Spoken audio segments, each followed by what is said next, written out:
5, 4, 3, 2, 1.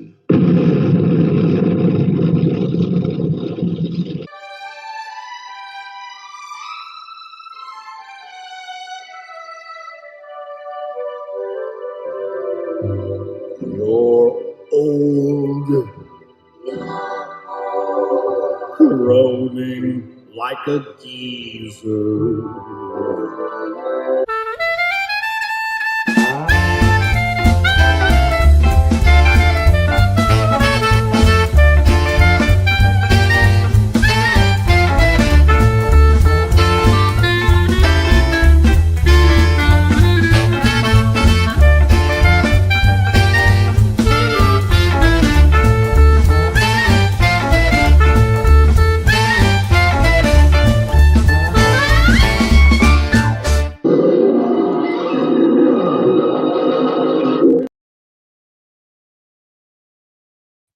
Oops. That was AI generated. Huh? That's a graybeard drawing at his drawing table. That's my dog barking outside. So, okay, I before I bring everybody in, I have a do not solicit sign on my door, and they just keep coming. They ring the doorbell. Hey, you need new siding. Can I look at your roof? I'm just like, no, leave me alone. Well, no, leave me alone. I'm on a Zoom call. I know, but just give me a minute. Get off my porch. So anyway, sorry. That's why we were late. Okay, I'm all right. Let's bring on someone that's always welcome on my porch. It's David Williams. Are you calling me a porch? Oh my gosh! Mind. I knew it. I wish I hadn't said it. Mother. Well, at least your microphone's working. So yeah, thumbs up. Here's a guy that his microphone may be working. It's the rest of them I'm worried about. It's Gary Martin. Hello, Gary. Aaron, what do you call an alligator in a vest? An investigator. It's pretty good. I wonder if I'd given enough time, if I'd been able to come up with that.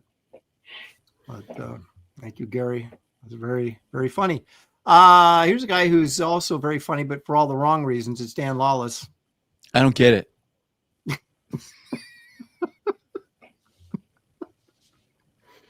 That's what I'm going to say. I'm going to say every time Gary does a joke, I'm going to say, I don't get it. I don't get so it. I usually don't get it. Time would be true. I know. That's what I'm saying. Might as well just cover it with a clean slate. Just. So do you have like year-round holiday, like after Christmas is over, is there something else going to take the Christmas tree place, or are you going to be Valentine's? You're going to have like St. Patty Day pre? Absolutely. Okay. I did St. Patty's Day last year. You don't remember it? I'm vaguely, I think. Most people. Yeah. Or you blocked it out? Okay. Yeah, I'm trying to forget. I'm gonna drink myself into oblivion. I'm festive. What can I say? I like the holidays. I like all the holidays. I appreciate it. I mean, it's nice. You've got that kind of every time we do the show, there's a festive background back there. Right. Whether it's Halloween or Thanksgiving or Christmas or St. Patty's, Valentine's Day, maybe we'll get something special there. Absolutely. Yeah, you guys helped me out last year, remember? Oh, that's right. We tried your notes for your wife. It's good times. Oh, man. That was still probably one of my favorite things I ever did on the show where I was so glad I was off camera because I could not hold it together as I was reading those. I'm just biting my tongue, because I'm just ready to bust out, and there's no way I could have done it on camera. But fortunately, I was doing it at the drawing table, and I was able to just. We couldn't see your face. We couldn't see you breaking character. It was like, Dan, I don't think it's a good idea to talk about when you used to be funny.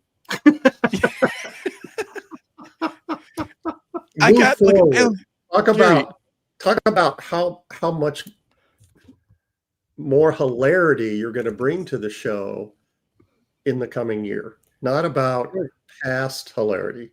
That's Yeah, right. this is my We glory haven't days. I'm seen telling you. nothing yet, folks. Gary, I only got so much material. Okay, I gotta stretch it out. If I don't have something funny, I gotta go back and talk about what I was. Funny. Well, I want to let everybody know they're watching Graybeard's Studio. This is episode 141, and this week you guys chose bad costumes for superheroes, or superheroes with bad costumes. And at first you think, well, there's not that many. See, There is. no, see, when I saw that, realized that there are not very many good costumes. Exactly.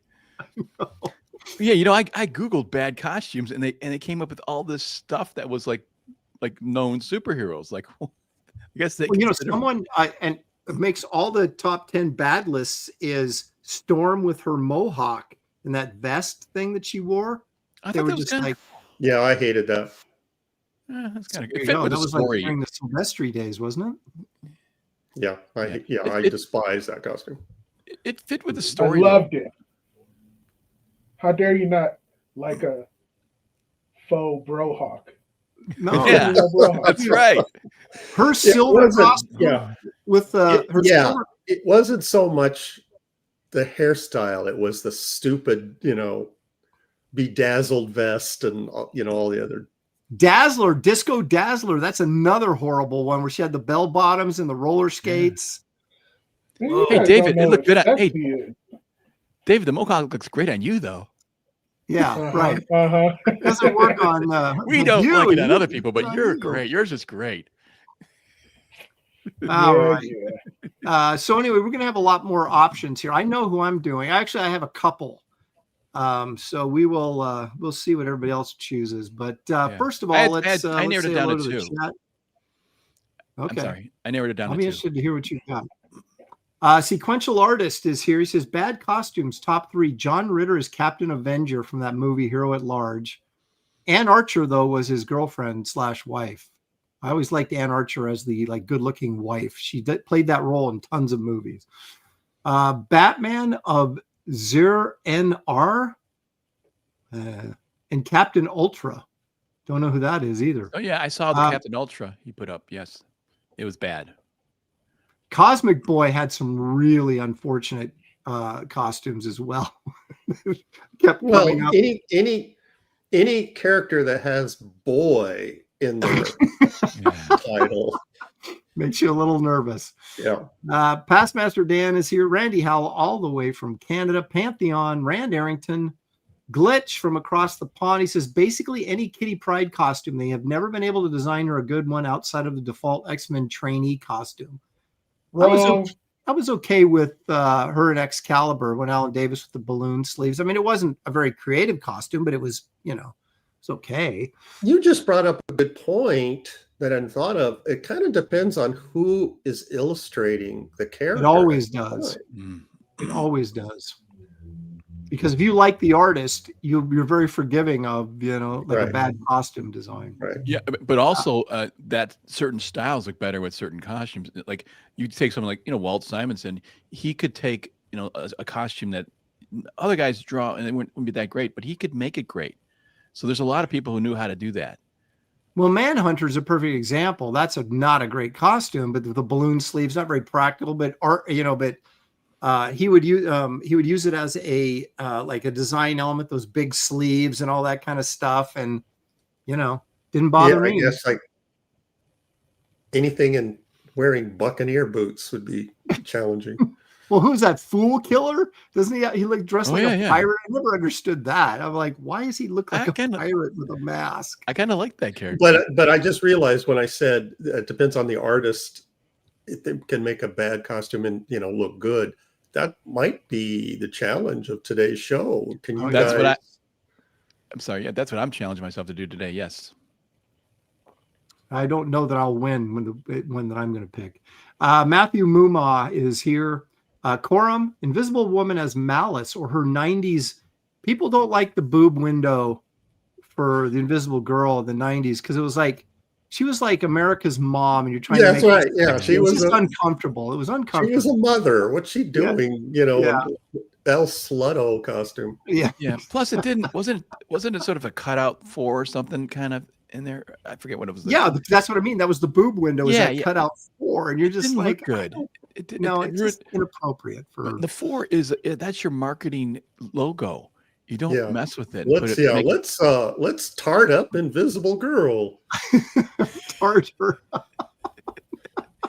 It'd be like taking Spider-Man's spider and making it, that make matte flesh like that like on his Well, chest. some people put up the Ben, whatever his name was, Spider-Man, that had the hoodie. Remember that? And he had like a vest on and a hoodie. I think I kind of remember that. Yeah. Okay, Jay Prochka is here. Jason McQuiston, Lone Star Viper. There's Dan Lawless. Creative Faye. Actually, I'm glad she brought this up because it's actually true. What did she do? Dan said, give me some suggestions for bad costumes. And he posted a picture of Wraith of God. Oh, man. Dang. She I was like, should have got whoa, nuked for that. Yeah. Yeah. She went for the body slam Wow. on that baby, man. Like, there's Randy Howell all the way from Canada. Sean Willits says he hopes someone does the red bee. Of course, there's a lot of Golden Age. Black Condor and his little black breeches, and that's all. Any Lou Fine drawn character in their shorts. Yeah. Phil Diaz is here. Hey, Phil. Corum Night Elf DK says something about discussing AI crap. One of the things I said to people when they started suggesting things, I said, this is not the gayest costume. This is the worst costume. I think Well, a lot of them are gay costumes. Maybe they're both. I guess they're both. It goes hand in hand, unfortunately. I'm not going to draw that kind of costume. Sorry. Well, you're going to wait till you see what I'm going to do. Sean Willett is here. Steve Giblin, Mike TV Dub, Eric Boyd, William Wellborn. Let's see here. Get through this. Headless Bourgeoisie. He's a monster. Stealth X5 joining us. The longest cosplay is here. Okay. Headless Bourgeoisie says, I bet Dan leaves his Christmas decorations up until MLK Jr. Day. I'll go for it. I'll try it. Still, for as long as he can get away with it. Stealth X5 for $2. Thank you, Stealth. Appreciate that. There's always a contest in my sort of a informal contest on my street for who leaves the lights on the longest. I haven't really won it yet, but there's always comes down to like there's 2 or something like that. Then I think my tree was up till February last year. Just because I didn't want to put the effort into taking it apart. We have a fake tree. So even when we had real ones, I leave them up till they just became a brutal fire hazard, and then I had to pull them out. But Corey Landis is here. Let's see. Am I getting everybody? I think so. Yeah, that was such a fire hazard in the day, man. Dry, brittle thing with warm, hot lights, Yeah, dry, brittle, ready to. Let's just cover this dry, brittle with electrical wiring that gets hot, Exactly. HR 3800 is here. Headless Bourgeoisie says George Perez was a master of designing costumes and only looked good when he drew them. I wouldn't even go that far. I would just say he was a master at creating bad costumes. But that's just me. Cooley Cotton is here. Let's see here. Delmar Decides is joining us. How about that? There's always a few in here that I don't recognize that are probably longtime viewers that just don't chat that often. The Beam Pad is here. Let's see. Dumbest name? Man, I can't think of any bad costumes. We're not thinking hard enough then. Because there's plenty of them. There's Mickey. Merry Christmas and Happy Holidays. Thank you, Mickey. Appreciate that. Okay. I think that's everybody. All righty. Let's do a little show and tell. David, you got something you want to share with the crew? Nope. All right. Thanks for playing. Really? Then let's see what's in your trash. Yeah. Let's see what's Yeah. in David's trash. Yeah, this is the time of year for it too, when you got a cold and all that. Hey, somebody sent me, dang it. I know everybody's like, Ed Murray sent me a bunch of, Dan, maybe you know these because you're kind of in that area. You ever heard of Tasty Cakes? Kind of sounds familiar, but no. It's Philadelphia brand, apparently. He sent me 3 boxes of Tasty Cakes. So thank you, Ed, very much. I don't know if you're a regular viewer or not, but I sent him a Kit Carter shirt, and he was very grateful and sent me cakes. And I'm very grateful because that's all I need is that's Gain weight. you eat about 5 of those and you'd probably die. But anyway, there you go. Tasty Cakes from Philly. Yeah. 4 makes your life better. 5 will kill you. Wait. You know what? I changed my mind. I think I do want to show something. All right. Uh-oh. But it's more of I'm just putting it out there about Bass Reeves. You guys remember that book? Oh yeah. Well, what I want to do, because it's been held up, even in my opinion, far too long, and this book needs to come out. Sorry for adjusting this now. And I put in a lot of hard work to produce this book, and it's finished on my part. And Man, those are great, David.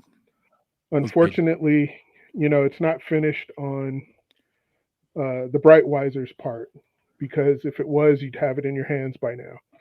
And I would like to possibly get the rights to this book from them so I could get you guys the book at the very least, what you guys ordered. And, this has been my life's work. It's been 6 issues of a story that I've been wanting to do for a decade now. And I put a lot of hard work, but what I would like to do if I did get it back is I would like to recolor 4 issues of this, because I would like to strike the name of a certain person off of this book. Oh yes. And I would like to properly dedicate it to my wife, because she was very much invested in this book and she loved this book, and I want to get this book back. But I don't want you guys to go over and harass the Brightweisers or anything like that, because I still care about them a lot. I love them a lot. They've done a lot for me and they help my family a lot. But I really do want this book, and I want it in your hands. And I want it to be, one of the last things that you guys remember of mine, where you go, oh, that book. You know what I mean? Sure. I'm not saying that it's going to be my last book, but I'm saying don't do that. I want it to be that one, just like how you remember somebody, because it meant a lot to me, especially pages like this, stuff David, like this reminds me. Do you think they may be willing to give it to you, the rights? That I'm hoping so. I asked them and they said they're going to think on it.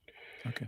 But I don't want to take too much time thinking on something that I personally think should just be done. If I could put it out sooner than later, because right. Whatever they're going through in their hardships and, or whatever it may be, I want to take that burden off their shoulders. And I would like to be able to, whatever money I make, I'd put into putting this book out so you guys could have it. Because again, it's very important to me. And I know it's important to those who ordered it, because you dug into your pocket and you paid for it. Of course, yes. Regardless of the controversies around it or whatever, I want this book to be mine. And I want you to know that it's mainly from me and from Kevin. He wants this book out too, but I think I put in the most labor on Yeah. this book, and I really want this out, and it's important to me. And to me, this story is a reflection of my family, and I want you guys to know it and to have it and to pass it on or do whatever with the book and appreciate it, because I know a lot of you only got 3 issues of it, but there's 6 issues of it, and I'm done with my work. But if I get it, like I said, I would just like to recolor it, and I don't think that would take long at all, and then get it printed and get it into your hands as soon as possible. So if you guys could, if you're praying people, please pray that this could happen. I'd appreciate it. And like I said, don't harass the Bright Wisers, but you could kindly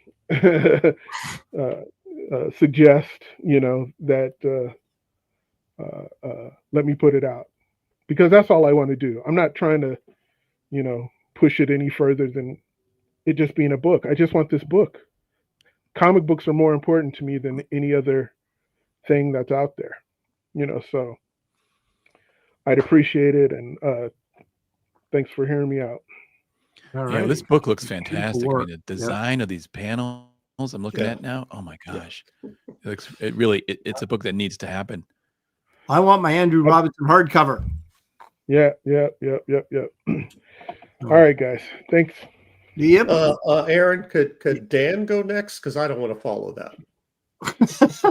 Yeah. Well, actually, I'm not going to follow just yet. When I switch my camera over to my drawing table, I'd like to show a couple originals. That's all Okay. that I'm selling. But Oh, I'm let me not show going to just one show more them, thing. here like this. I'm going to show them where you can see it on the table. I don't. David's One more thing. Yeah. David's not finished. Ooh. Ooh. Fearsome.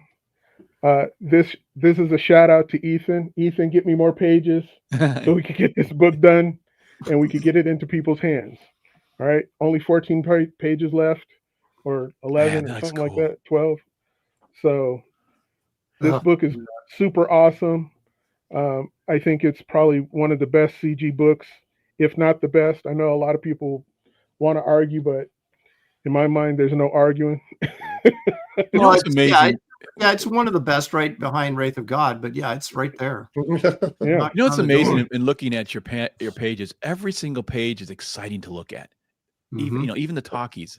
It's like they're just all designed so well, and they're that's what separates the amateur from the professional. The guy who can really take because that's one of the things they said when I was first starting in comics. It's like they wanted you to show samples of scenes of people talking and conversation. Can you make those exciting, interesting, and because that's what it really matters to making a great comic book. Separates the the good comic books from the to the great ones, is having every page be truly a work of art.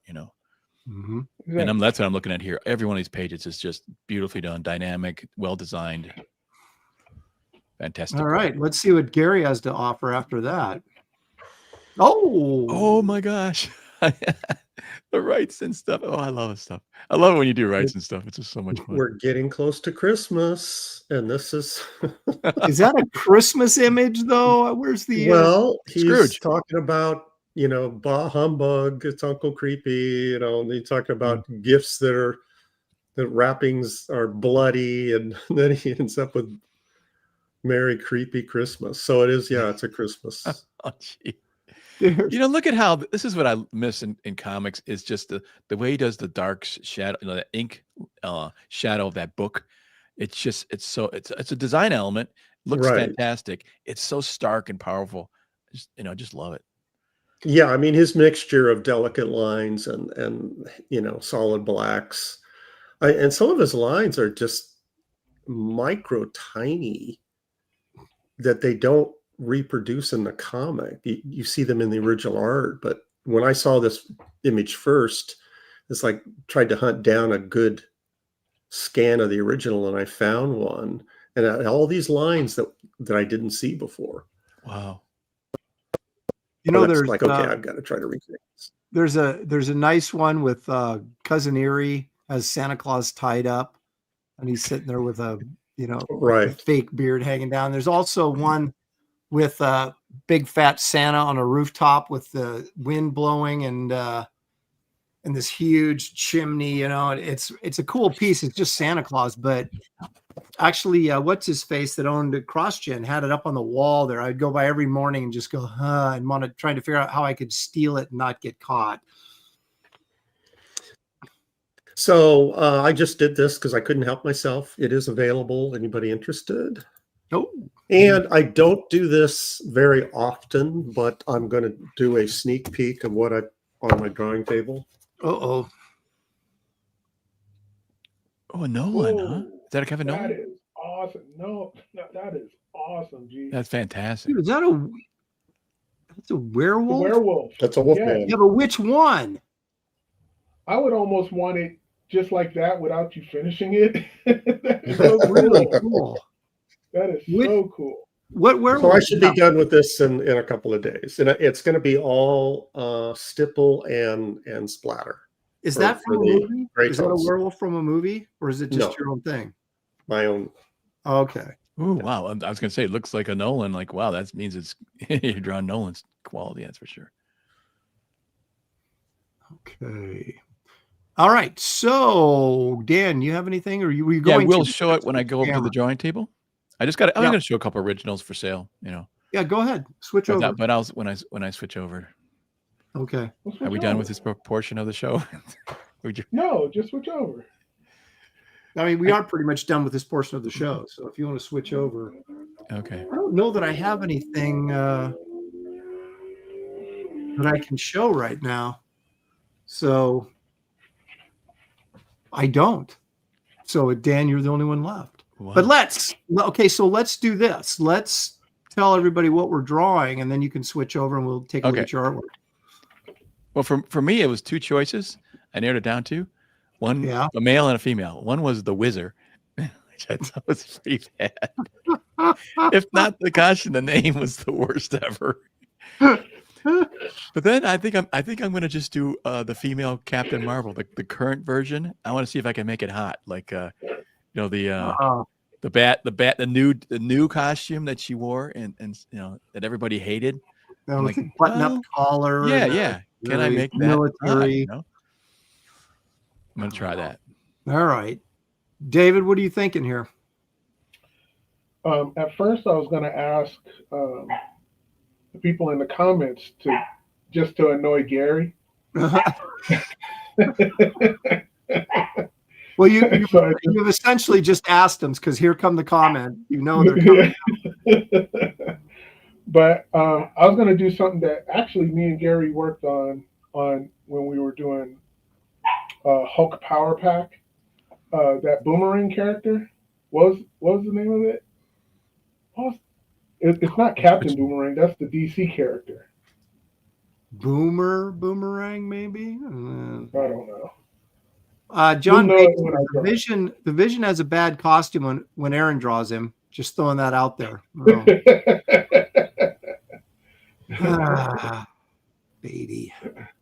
I'd have to draw with my left hand to draw it like Aaron.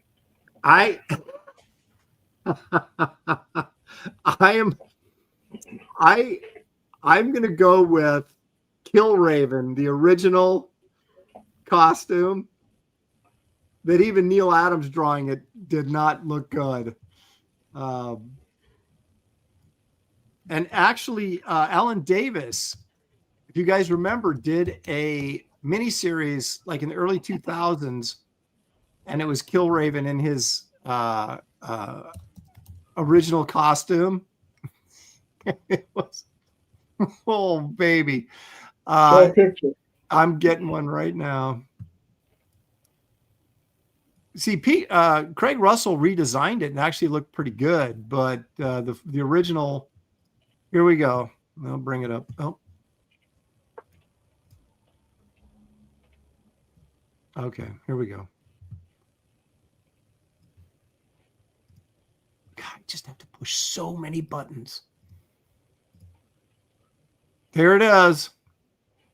Oh yeah. Those big thigh-high boots and his little diaper with the suspenders, suspenders, diapers, and yeah. if I was Go ahead.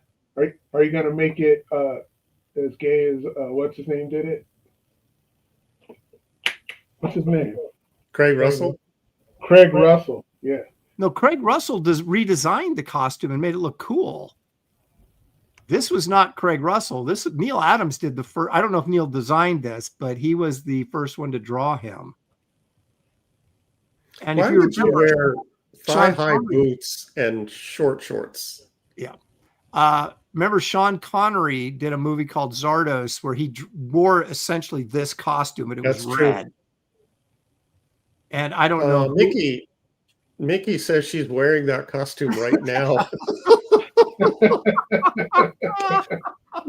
Well, See, that's a different. Yeah, that would look a little bit different on Mickey Yeah. I think, than. Yeah, bad costume on a dude. Could be an amazing costume on a. Yeah, that's right, Mickey. You want to send us pictures of that, I think. Yeah. If you want to send us photos, we would not object.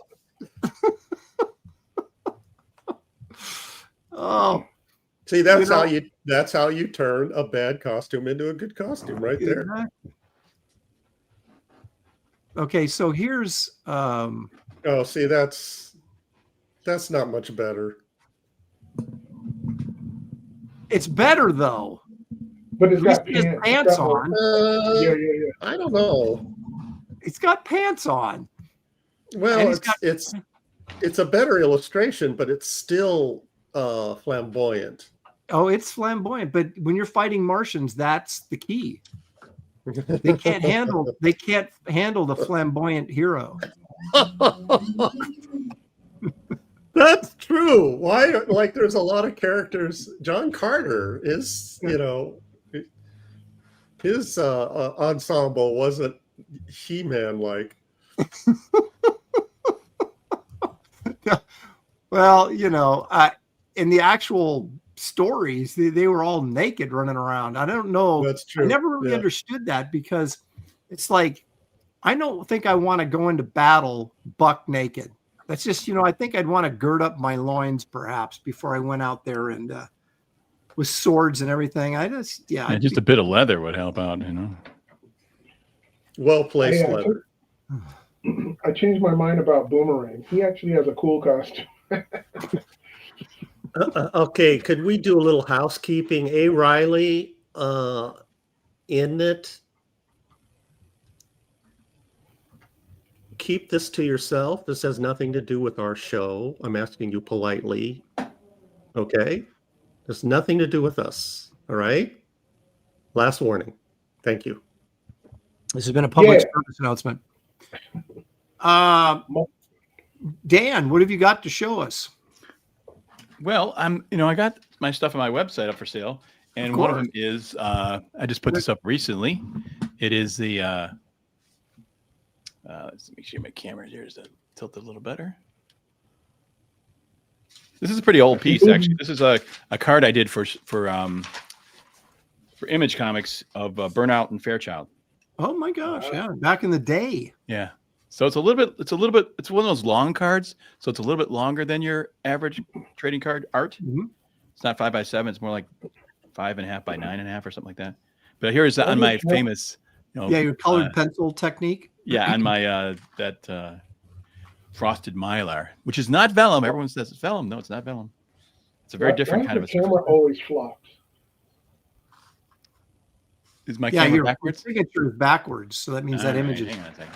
Well, you know what? That doesn't matter right now. It's unimportant. Oh yes. And then I got another one that's much larger, actually. This one's of Deadpool. Oh, I like that. That's cool. Yeah. So, and these are all again available on my website. Buy yourself a Christmas present. No one else is going to buy it for you. So go buy it yourself. You can buy it yourself. You ever do that when you get after Christmas? Like, okay, time to buy the stuff I wanted. Yeah, exactly. That's what I'm gonna have an after Christmas sale. Okay. I think. So there's that one. Website. What'd you do the background with? The background color. That is colored pencil. Just sitting there. Oh, that is really crazy, now you would see the texture more if you if you saw the original here a little bit, but But that's the beauty of this paper or this Mylar. It takes it kind of flat, like almost flat. Like the problem with this stuff is it doesn't reproduce well. It looks a lot. If I scan this in, you'd see more defects than you even see with your eye.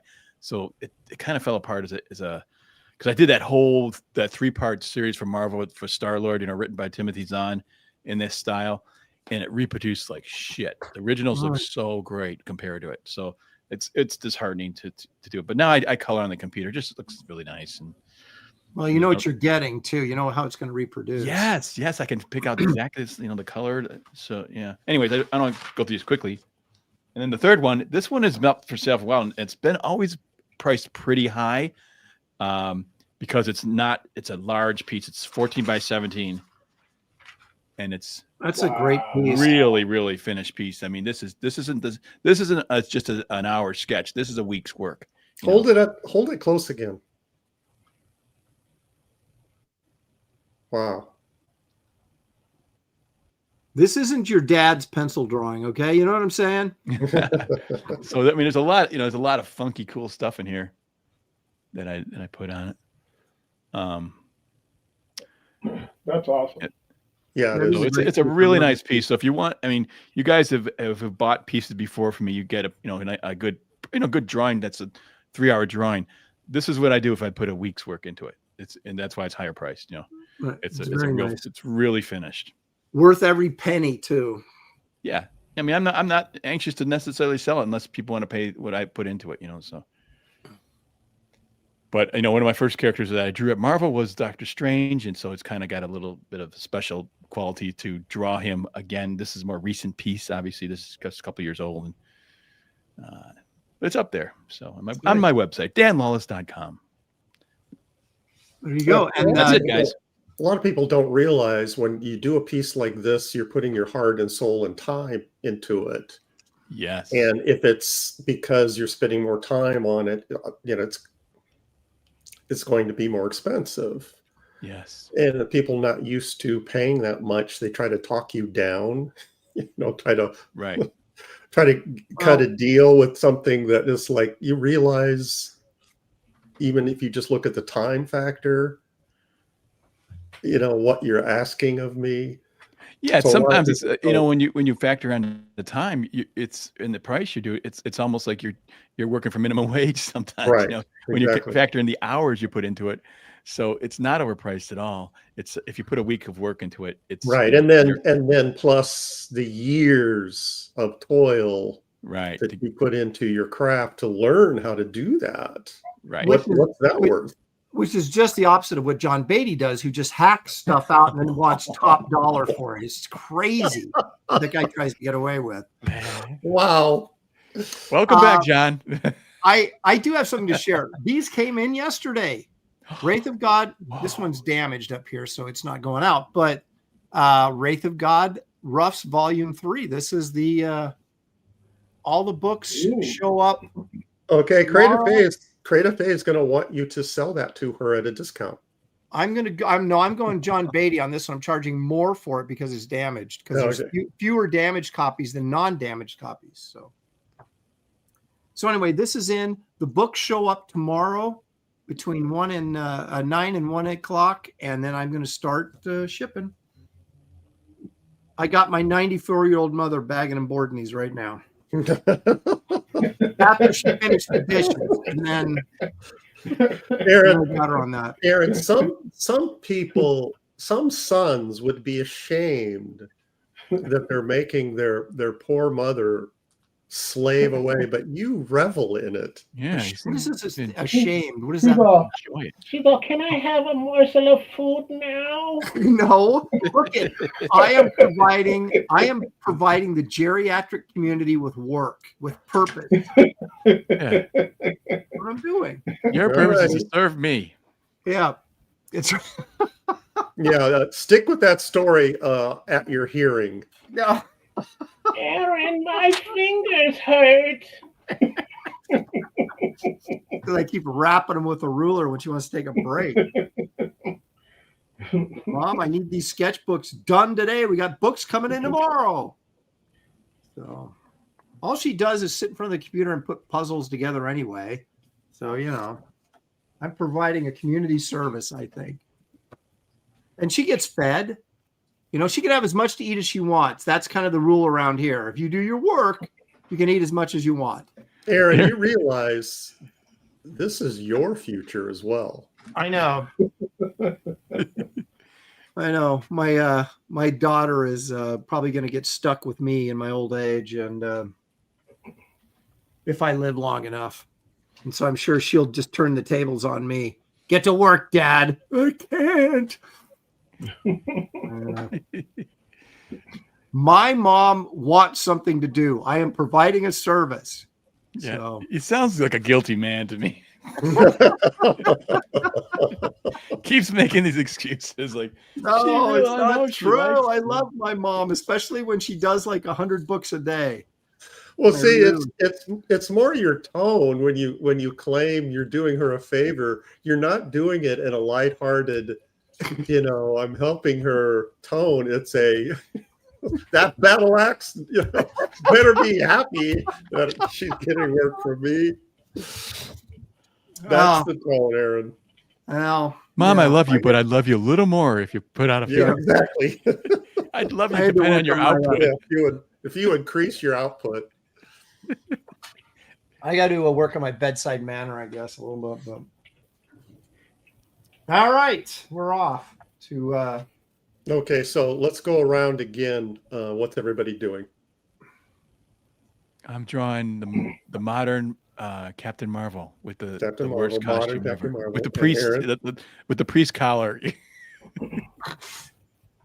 I have no idea. David, you still haven't decided? You're not going to draw that boomerang, dude? No, I said that the costume actually looks cool. So Oh, How well, about see, you're Boomer getting Wang? suggestions.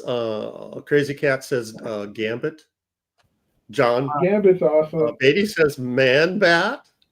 Man Bat is cool. He doesn't even have a costume. He says That's not, pants. that's not a costume. Yeah. You know who's bad? Cosmic Boy. He had this one like half bustier costume. Oh my god! Oh boy. One of the worst things I've ever seen. Lord Peace Frog says Snowflame. I don't even know who that is. I've never heard of that. What is Rainbow Batman? What is that? Did he Will mean? Holiday. Gary, Holloway says, yeah, Rainbow Batman. maybe he That meant means I gotta color it. I ain't coloring it. Gary, Steve Gimlin says Plastic Man. Yeah, he's pretty bad. Plastic Man. Gary, maybe he meant Snowflake. You know that? Remember the safe space and Snowflake? Oh, okay. Possibly. Horrible. Solomon Kane. That's another wacky one. Yeah. Well, he's got the thigh-high boots. That's a theme apparently He's in his kinda cool. costumes. I like him. So yeah, we're getting that. The suggestions are pouring in now. Injustice, Wonder Woman, Solomon Kane, Full Killer, Arcade. Fool Killer is pretty ridiculous. I like Fool Killer. Beatty says Cyber Frog. Oh man. Oh, What about Calendar Man? what about Dazzler, the Disco Dazzler, David? There you go. That's right up your alley. I like Calendar like that. Man. That's that how she's bad hot. is What are it? you Doesn't talking get about? worse than A that. bad costume though. Yeah, Squirrel Anybody- Girl, Anybody from Atari Force? Captain Ultra. Yeah, I didn't know who Captain Ultra was until he posted it on X, and then Oh, he just dabbed Thigh it. High is Cockrum thing. Corsair. Oh, Yeah, was that? that's true. I mean, who was the Mike Grell character that he did for Pacific Comics? He was a pirate, as like a space age Yeah. pirate. Warlock Yeah. or No. He had No, it was for Warlock was DC. Warlock. Pacific Comics. Who was it? Yeah, It I was know you're from- talking about. It was another. Yeah, he had Yet thigh high another boots. He was a flamboyant pirate pirate. dude.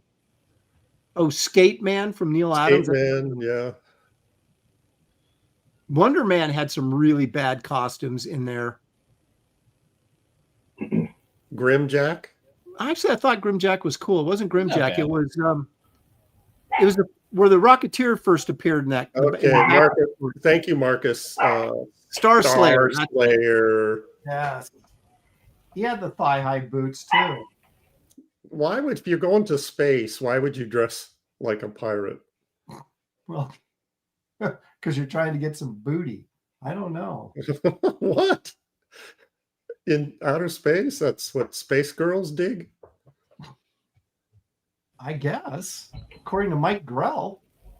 Oh, okay. Well, Jack of Hearts, I don't know if it was a bad costume. Oh my gosh. That was a bad costume. Would be a nightmare to draw. Yeah, would so that you couldn't pay me to do qualify as being bad? It was stupid looking. Okay, so you guys think Killraven's revised costume is bad too? Yes.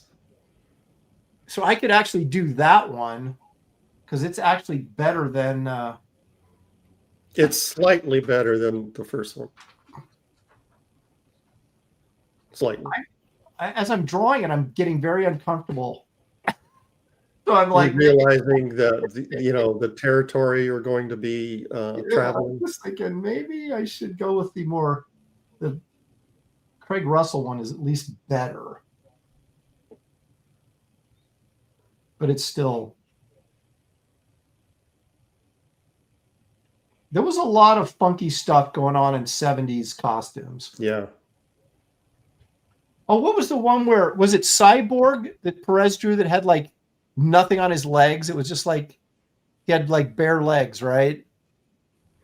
And robot parts. Yeah, up in his upper body, but he had bare legs. It was like, yeah. I love that sound effect. no, thank you. I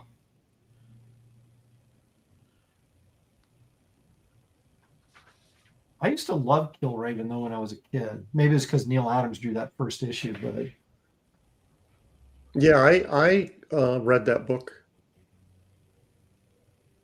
It was interesting art and story. yeah, it was War of the Worlds. Yeah, it's just not a great costume. No. But in the 70s, I guess that's what the kids were wearing. I don't remember that, but maybe it's true. Sean Willits says Steve Ditko Squirrel Girl is horrible. You know who I thought I've never seen Ditko Squirrel Girl. Speaking of Ditko, you know who I thought had a bat that who was that Speedball? Oh yeah, he stunk. The big flowing blonde hair, and he had the like the bubble. Oh yeah. Polka dot pattern or something. Yeah, that's when I realized Steve Ditko got lucky, kind of. Like maybe it wasn't like all skill. It was luck. Well, Ditko's art, he was kind of, as an illustrator, kind of stuck in the 50s. I mean, like the way he would draw like civilians, right? Guys in suits and fedoras and women with beehive hairdos. And even when he was doing stuff in the 80s, it was kind of like, man, they still drawing in the 50s or 60s. You know, I should save this for next week, but I never liked Black Racer. His costume was stupid. Black Racer? Kirby? Yeah. New Gods? Yeah. Yeah. Yeah, I agree. Now, even Jack couldn't do it all the time. He actually had a pretty good track record considering how many characters he designed. Yeah. Because generally people aren't that fortunate. You know, it's like if you have to design like 8 characters, maybe 3 of them are good and the rest are. Well, even something like Thor, he was good for Jack's style, but when you drew him realistically, not so much. You know what I'm saying? With the circle dots and all that for the chest, and it just kind of a little bit stupid. Yeah, I think when they redesigned him, what was it? Copiel kind of did a modernization of it. I thought it looked pretty good. Although when Simonson was doing him, it was I thought it was pretty cool. But again, that's probably more I like the artist, and you're not really sort of paying attention to the nuances of the. Right. Simonson was perfect for Thor, though, because he had that sort of, fantasy style, decorative line work. Yeah. And that's what you need. Especially the Asgard Guardian stories. Yeah. Exactly. It was perfect. Perfect character for him. David, I have a suggestion. In a way you can make the black racer cool. Draw him as the white racer.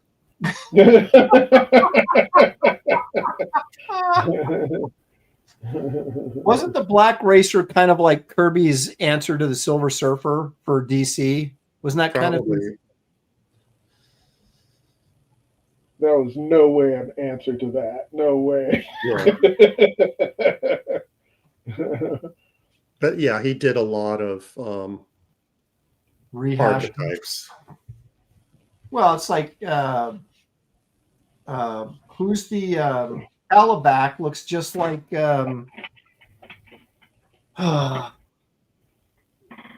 who's that other character? Not was not Ronan, but Blastar. That FF villain looked just exactly like Calabac, Yeah. And a little bit like Lick the Troll. Man, the answer to Silver Surfer should be like a black guy named Oil Slick. Oh, man.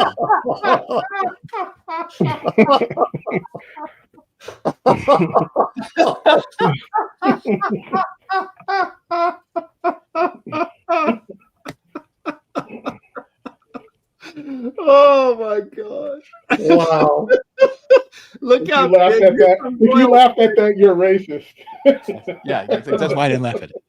Oh my gosh! Now, see if Dan said it and we laughed. if any white guy said it, yeah, then it's racist. Yeah, because I can't think of anyone more white than Dan.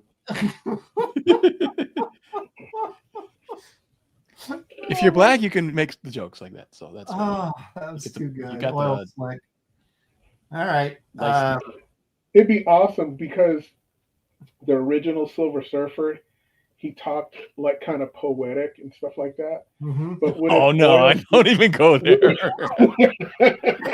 What if Oil Slick was just rhyming all the time? You know what I mean? He almost sounded like Nipsey Russell or something like that, but talking jive. That would be awesome. What? I'm doing it. Why am I getting the feeling that you put some thought into this? Yeah. Oil Slick. Yo, sucker, I'm a bad mother. I remember, a long time ago, I actually did come up with that character like that. It wasn't black guy, but it was Oil Slick, and it was kind of a cool power. Like, he fire oil at people and either coat them with oil or light them on fire. Kind of wild. Oil Slick would be an easy guy to follow. Yeah, of course. He'd leave a trail everywhere. They'd know who he was. Oh my god! But it'd be awesome. He slides in and out everywhere he goes and stuff like that. Oh my gosh, that's so funny. The girls would like him.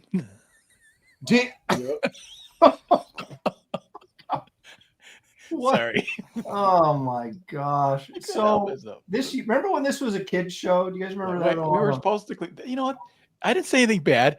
All I said was innuendo. Hey, like him. Kids come here. You guys all projected into what I meant with that scene.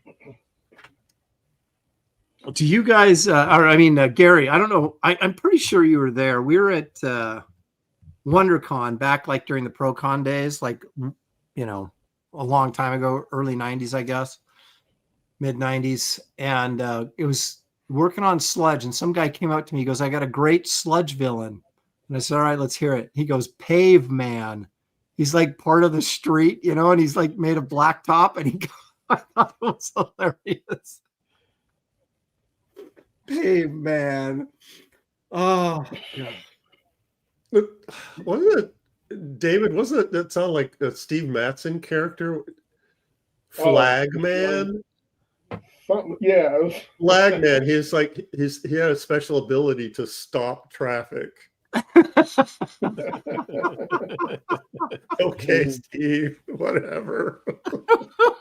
He designed his costume, and it's like, Was he serious or just joking? I can never tell with Steve. He's you like as couldn't dry tell, as yeah, you but are.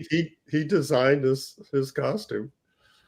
Oh. his favorite one that he created was the flying buttress. Oh, well, I was like, you want me what? to dig up that drawing you did? No. I Do you want to be? still, You want me to have dig it. up your grave? You want me to dig up your grave? The flying buttress. Okay. Now wait a minute. You had a character, Gary, called Bertha Buttress in True. X. Yeah, but the difference is that Gary did it with a sense of humor. Steve was dead serious. Yeah, he was serious. The flying buttress, he was serious. Yeah. Yeah. Now, what is this? A guy or a girl? Yeah, the flying It's buttress like is a rock dude. creature. The flying buttress was a dude. Yeah. Well, honestly, it wouldn't work for either, really, to tell you the truth. All the good ideas that just didn't quite make it.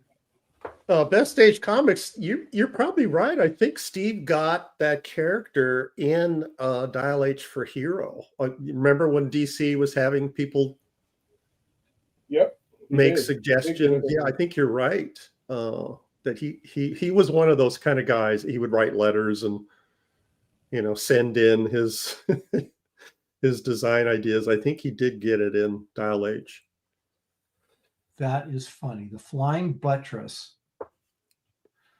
Well, whatever works for you, I guess. I'm drawing that today. You're drawing the flying boobdress. That's a little bit different. She's got butt too. Yeah, she's got baby got back, right? Is that what they say? That's right. Man. Did you guys read the Killraven miniseries that Alan Davis did? I didn't read it, but I bought it for the artwork. It was really good. I mean, the story was good. Yeah, you just couldn't get past that costume, but beyond that, it was. Yeah, the artwork was amazing, and that's why I bought it. I didn't read it. Oh my gosh, who is this? Okay, check this out. Speaking of Killraven,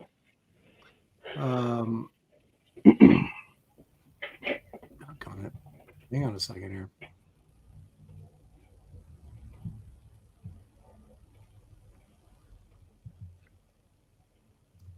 All right. So tell me, who's that black dude in the background there with his hair up in a bun? Oh, that was a sidekick. It's like everybody. I guess the green chick's outfit is okay, but who dressed these guys, man? Yeah. This is what the future looks like just before the aliens attack. We're all going to be dressed like this. Those could have been Craig Russell designs. Yeah. They were going to a Parliament Funkadelic concert. Apparently. Wow. All right. Just wanted to share that. It's like a nip slip. It's like share it with our friends at home.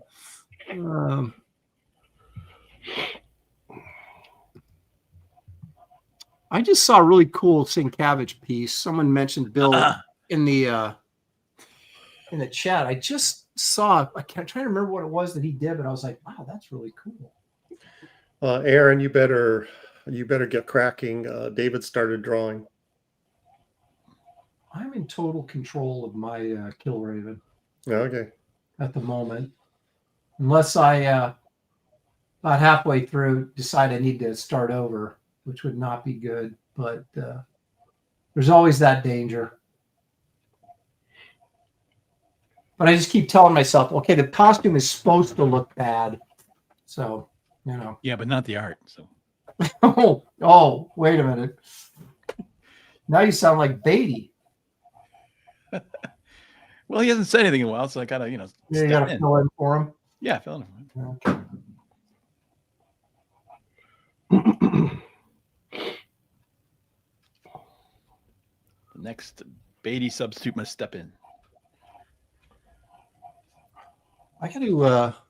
We're still getting suggestions. Justin, it's a good suggestion. NFL Super Pro. Oh, that was. Oh my gosh. But everybody's drawing now, so it's too late. Okay, Best Age Comics. Flying Buttress by Steve Matson of Portland, Oregon, age 17. Wow. Adventure 479. So he created him when he was 17 years old. How old was he when you drew that and I inked it? Were you guys in your 30s or something at that time? Yeah. Yeah, David might have been 17, but you guys No, I was probably like, just turned 17 or something like that. Yeah, Best Age. Thanks for looking that up.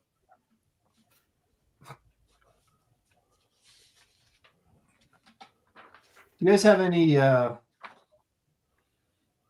Christmas films or shows that are like must watch for you? The only one that I must watch is The Christmas Story. Yeah, that's a great one. That's for sure. I mean, there's just, it's one of those films, you know what they're going to say because you have pretty much all the lines memorized, but it's still funny. Yes. Yes. It's, I don't know about you guys, but for me, that film takes me back too, because, my grandpa lived in Detroit, when it was nicer. And they had an old house just like that. It was so cool. That whole, just yeah, my grandparents' house was like that. Yeah, it's just that whole feel. That film just reminds me of when I was a kid. And we go down, these old Detroit houses, and they were dark, and they had the elaborate banister kind of going up to the second floor. The handrails, everything was kind of, even though it wasn't a big or extravagant house, everything was built so well back then, Mm-hmm. Yep. So everything was solid, and but it was creaky old floors and stuff, but still it was cool, man. Just that feel, though. Oh my gosh. But for as far as though favorite, I like the Christmas Carol. I love, it's one of my favorite stories of all time. There's so many versions that I love. I want to watch a version, but I'll watch I'll watch a version at least once, and there's so many good ones. We watched Muppet Christmas Carol with Michael Caine the other night, and I'm a big Muppet fan, but it made me think, how many times has this thing been adapted? I know. And so I looked it up. That has been adapted to either film or TV 26 times. Wow. The record is War and Peace has been I'm Crime and Punishment. I'm sorry. Crime and Punishment has been developed to either TV or movie 33 times. Really? Yep. I think I've only seen one of those. It sounds like there's got to be more, because you think about all the sitcoms and everything where they did that version of it, of Christmas Carol. I mean, there's so many. Yeah. And maybe they're not including like the ones that didn't exactly call it a Christmas Carol, but there's like Scrooged, with Bill Murray. That Christmas Does that Carol. count? Yeah, I believe so. Okay. I mean, 26. If you think of it, that's a lot. And it's there's a great, I've talked about it before, there's a great animated version that Chuck Jones produced. He didn't direct it, but he produced it, and it is so cool. It's like a 30-minute animated version of it, and it's really, really good. And you can find it on YouTube. You can look up Chuck Jones Christmas Carol. I don't think I've ever seen that. Oh my gosh, you got to see it. It's got this illustrative animation style where there's like these moving lines all the time, like everything looks sketchy. Mm-hmm. It's just, is that what, because they don't they don't have the lines inked. They just go straight. They shoot straight from the pencils. It's hard to say because it's pretty dark, but I mean they can adjust the contrast obviously on pencils. I mean you look at Dan's pencil work and it looks like it's inked. I would guess. I mean, because it looks like pencil tests, the whole thing, but it's meant to look like that. It's not like, oh, we ran out of money and. Right. But it's really, really good. The ghosts are really creepy, and the whole thing is a really atmospheric piece of work. And yeah, so you can find it on YouTube. Mr. Joker says, I just watched Sam and Max Christmas episode. You guys ever meet Steve Purcell? Oh yeah. Yeah, I think I love his stuff. I mean, I love his art, and his stuff is hilarious. I met him at one convention a long time ago.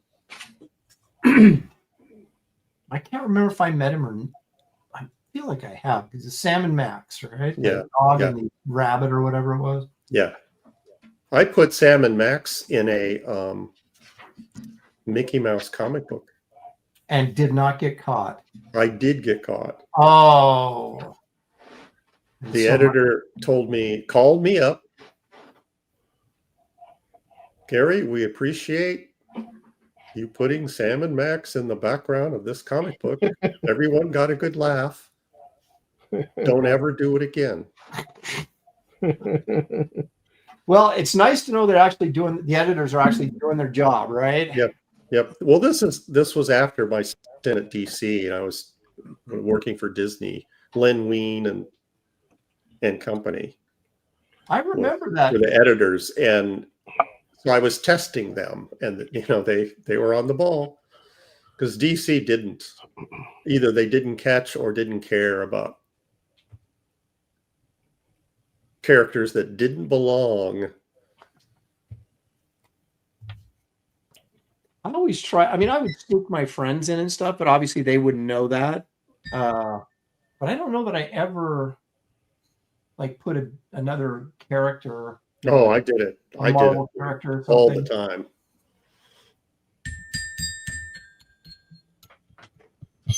I would do it in my storyboards, like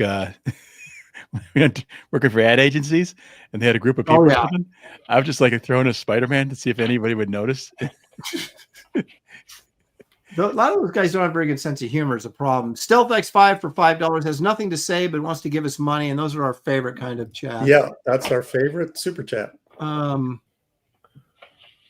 Stealth usually has something interesting to contribute.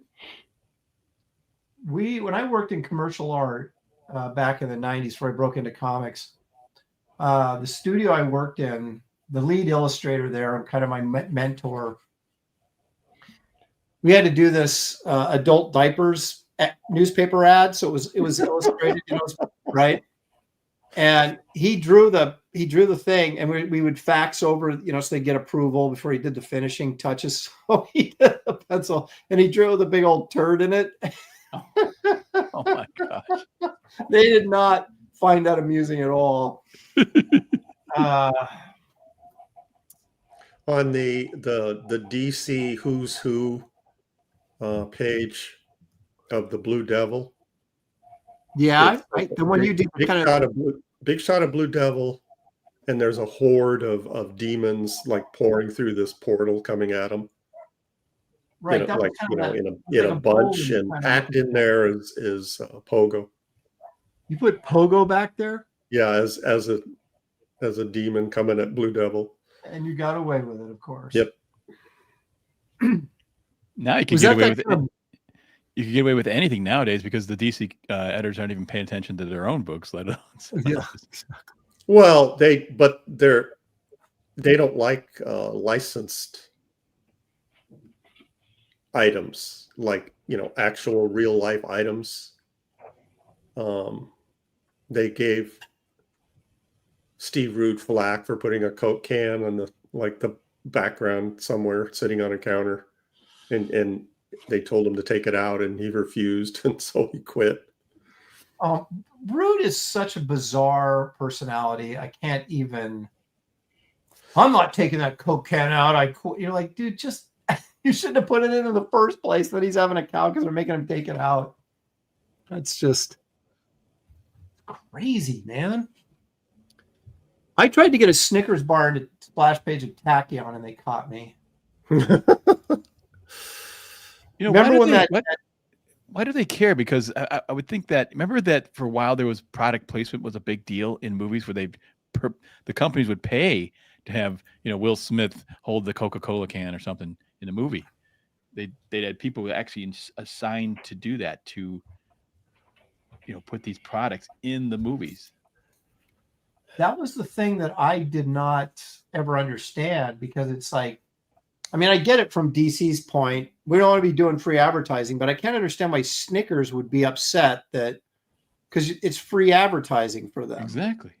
Yes, Didn't John Byrne do something like that? And I can't remember who it was, and they sent him a whole box of whatever. Yeah, but I can tell you, it's like the DC lawyers are just, and editors are paranoid that they're going to be sued. Yeah. So that's the narrative over there. They're operating out of fear, not out of creativity. Steve Giblin, Pogo is Pogo Possum, Walt Kelly's famous comic strip. That's one of the all-time great comic strips. I would put Pogo up there with Calvin and Hobbes. That's how good it is. Sorry, Stealth, I missed your lunch menu. And we have two. We have another one from Mustang Trader. All righty. Let's see here. Well, no, wait, did I miss? I didn't. Where's Stealth's food? Oh, yeah, okay. Stealth X5 for $2. He sends us blueberries, pancakes, waffles, glass of milk to wash that down. That makes sense. That's for breakfast, and I'm okay with that. That's a good breakfast. Probably don't need pancakes and waffles, but I'll take either or. And then you got a cheeseburger with some fries, a drink, and then we're going to top that off with a donut and a chocolate chip cookie. That I can live with that. Yeah, that's a good bit. We forgot Sequential Artist for $2. Said Plastic Man making Batman horns out of his hair. Plastic Man. Oh, that's a suggestion for all of us that are not doing that. But thank you. I don't know. I guess Plastic Man has a bad costume, but I always like Plastic Man, so it's like, one of the few people I've seen make Plastic Man cool is Ethan. He ever see his Plastic Man? It's really cool because he didn't make the plastic or the stretchiness like all just straight rubber stretch. He made it muscle, and you can find out there. I saw this image of it. It's like, man, that he actually looks pretty cool. Okay, well, Mustang Trainer for $5 is pretty cool. And he says, "Thank you, Dan, for the Spider-Man and the Great North Dakota Song. What size paper do you normally use?" What size paper do I? Oh, for comics, for all these drawings I do online, I do the I do 11 by 14. But for comic size, I just do 11 by 17. That's the standard. The 10 by 15 art sort of frame size. Yeah, but what he's talking about though is I sent mail him his Spider-Man artwork. Wait, is that the yeah and but when I was a kid, we had this thing we had to write to a state and sort of to their travel bureau to see what they would offer you about their state. So I got North Dakota. I wrote to North Dakota and I got all this stuff back that was really cool. And one of them was one of those records with the kind of floppy vinyl. It still would work on your record player though. And it had this, on one side, it had this old timer talking about all the sights of North Dakota. And the other side had a really funny jingle, for about going north to Dakota and stuff. So I told him about that, and I sent him that because I did find it online, too. And it's this fun little jingle, but the North Dakota. Yeah, that was neat. So, All righty. Aaron, There's a more. couple other. Gollum Wolf for $4.99 just got in from work. Thanks for the Conan sketch, Aaron. You're welcome. Thank you. Now I'm saving up to buy from the other Graybeards. Now you should save up to buy more from me, but No, I think that's only fair. he sounds like an astute. He sounds like an astute and a really cool guy. I mean, really. Yeah, that's true. I he's the kind of guy I would like to invite over for dinner. Absolutely. Gollum Wolf. He's probably an impressive individual when you think about Gary, right? Yeah, I agree. These guys buttering up Gollum. Although, Dan, I think he's more impressive than you think he is. Oh, really? Well, I think he's pretty impressive. I don't see how you could possibly think he's more impressive than I do. Stealth X5 for $5. I turn so old next week. How old? Oh no. How old are you turning, Stealth? That's what we Yeah, want to Stealth. That's a slippery slope. You reveal your age. You're asking for it. I know. We get it. I want to know now. You brought it up. I know. Now I'm like curious. Okay. Did you Don't do it, Stealth. Don't do it.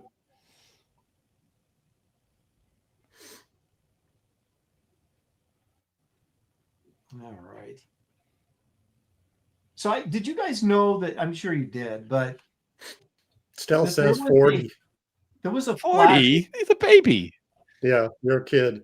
That's nothing, man. To be 40 again. Did you guys know there was a Flash Gordon cartoon apparently in the late 70s, early 80s? But it was based on the look of Alex Raymond. Yeah. Executed by terrible artists. Well, yeah, but still, it was like a Saturday morning cartoon, and with the. Are you sure that? Because I thought that's one of the ones they used that rotoscope with, and it was pretty cool because it was like realistically moving figures. Was that another one, maybe? Yeah, that's something different. Oh, yeah, I'm thinking. No, I don't know because it might have been. I didn't look at it that closely. I had it on, and I was doing other things and going, "Oh, that's an Alex Raymond design."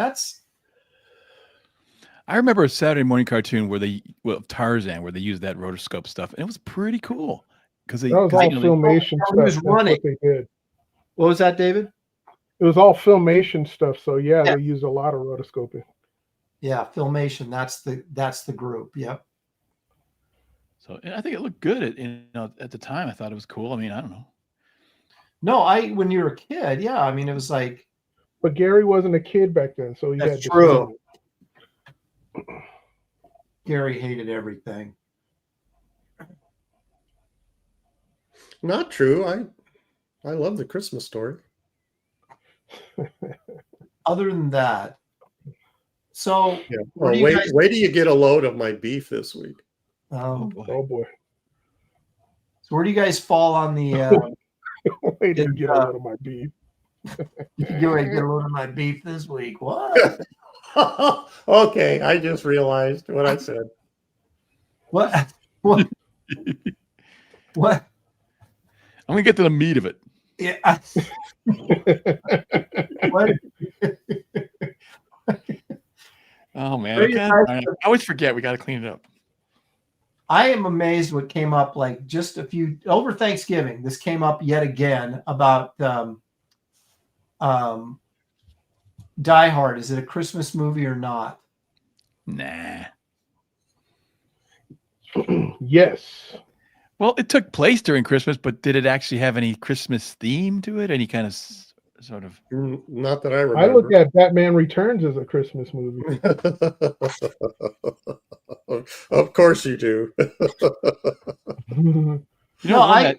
You won that. Yeah, I could see David sitting in the theater.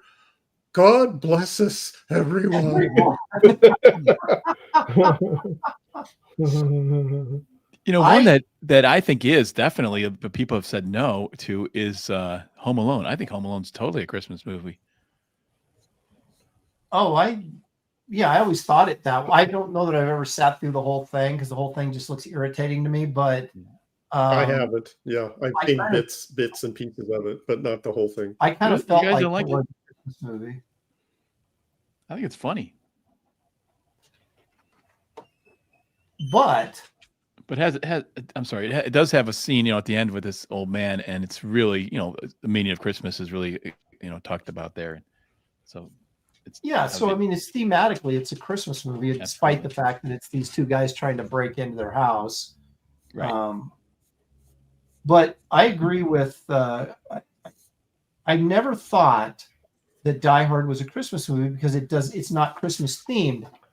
But when I was watching it the last time I watched it, I was really kind of watching it closely, and for those reasons, and they did Christmas music is integrated into the soundtrack. Okay, the orchestral soundtrack, not just like in the background music at the party, but actually part of the score. Right. Has Christmas music in it, which then I started to think, well, wait a minute, maybe it is. Maybe it is then. So, because I didn't know that. I haven't watched it since it first came out, so I don't remember any of that. Well, I didn't either, but there actually is Christmas music in the score, which I always thought was really bizarre. So then I thought, I wonder. Interesting.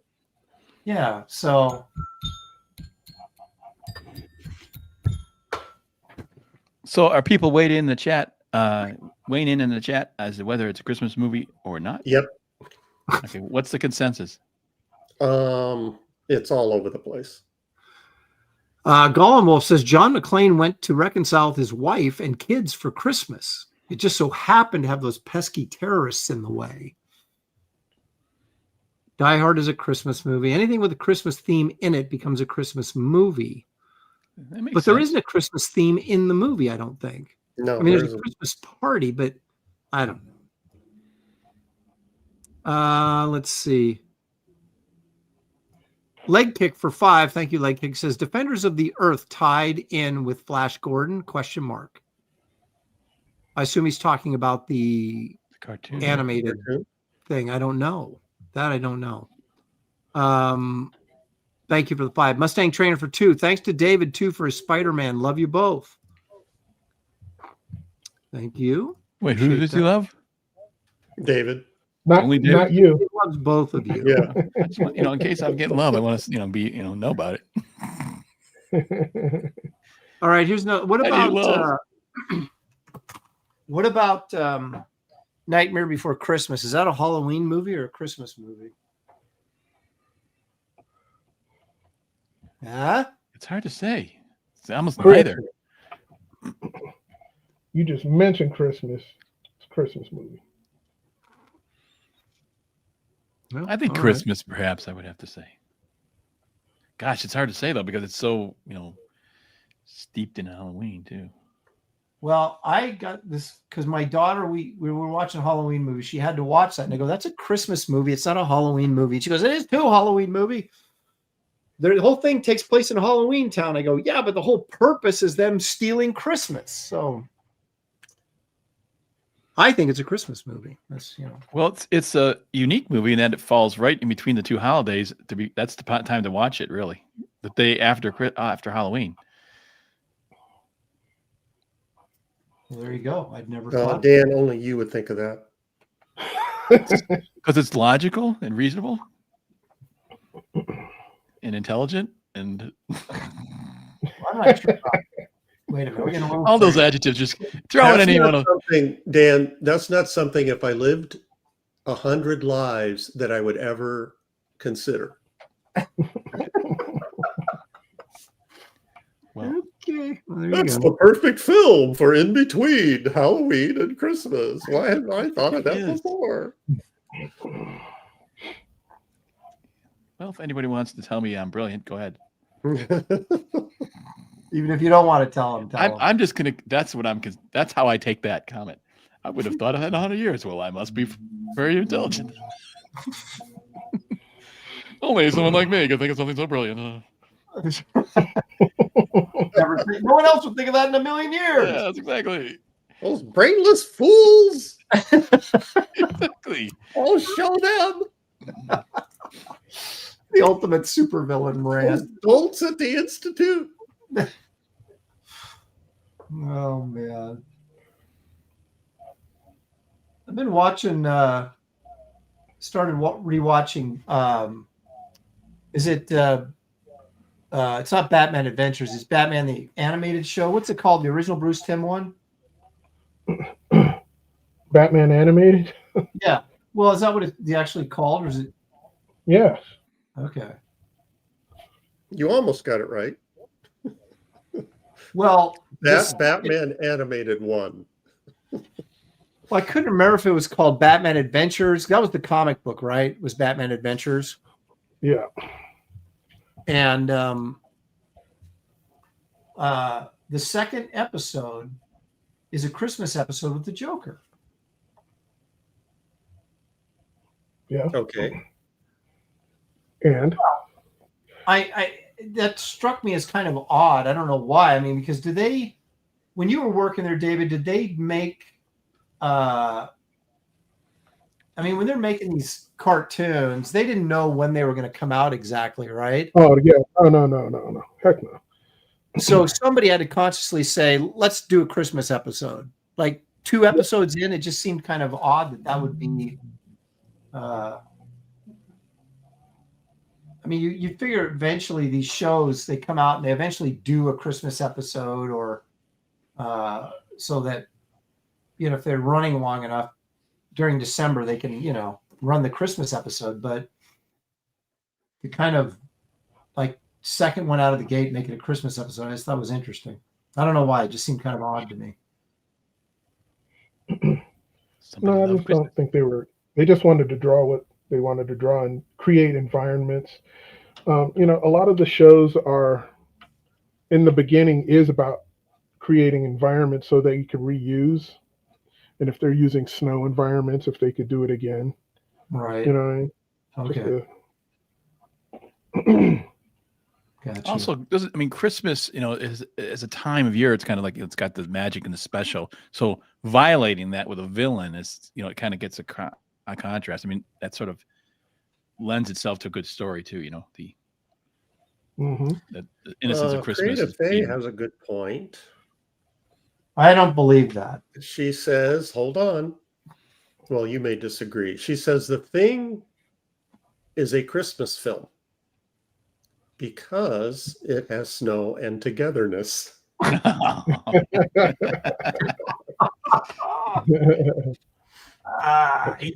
See? Good point. Is it though? It's an interesting take for sure. Sounds right. That actually came out in the summer, and or just early summer, and it got buried by E.T., which is unfortunate because it's a freaking classic. It's so a great film, man. In fact, I watched E.T. I only saw E.T. once, and I saw The Thing about 1,000 times. I know. That's what I said. Much rather watch that than E.T. Yep. E.T. was like, when the first time you saw it was like wonderful, but then the more you watch it, the more it's so sappy and so manipulative, emotionally and manipulative. And it's just like, you can see exactly what Spielberg's doing. But like the first time I watched it, it was just like, oh, this is so nice and wonderful. And then you just like, oh, brother, the more you watch it. I feel like I've gone through stages. At first I thought that it was wonderful. And then I thought, oh, this is sappy. Now I think it's wonderful again. I haven't watched it again in a long time. So let's see here.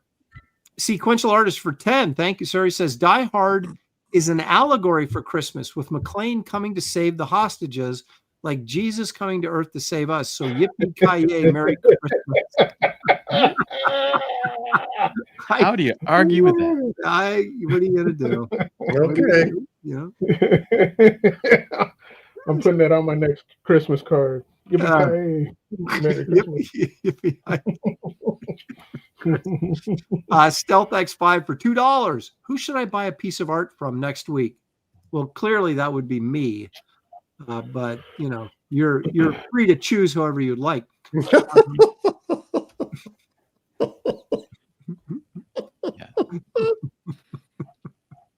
You didn't say though how much. Wait a minute. You didn't say how much you respected him. What do you mean clearly?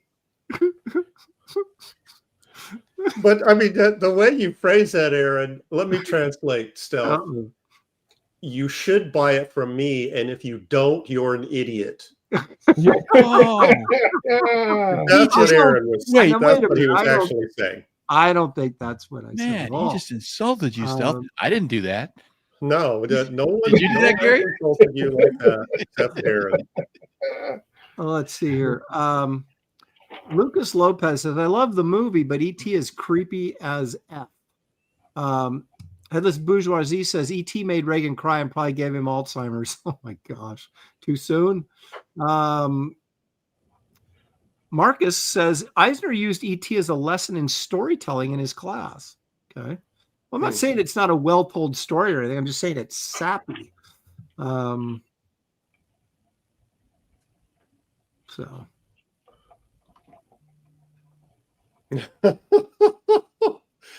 Okay, Mickey says, Stealth, I have some art you can buy, and it comes with a letter. Oh my gosh. It just... Good one. Yeah, she's got, she has Aaron Lopresti art you can buy. Dan, what are you doing?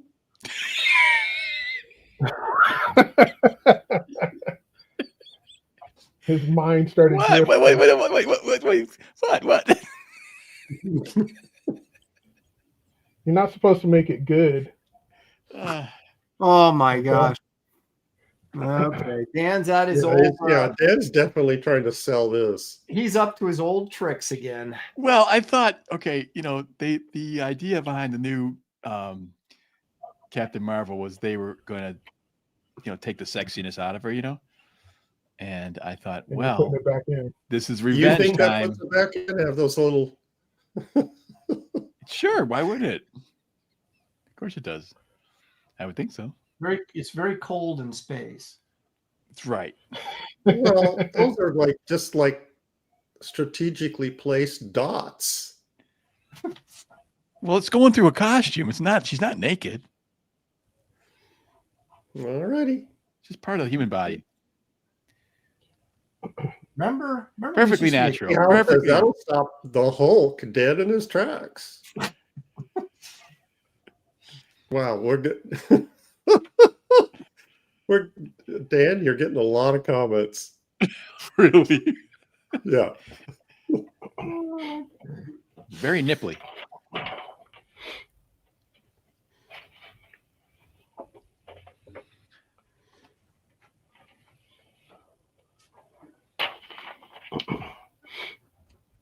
Yeah, are they still doing that thing at Marvel where they don't allow sexy girls on anything? Like I don't know actually. Gollum Wolf says she'll poke your eye out, kid.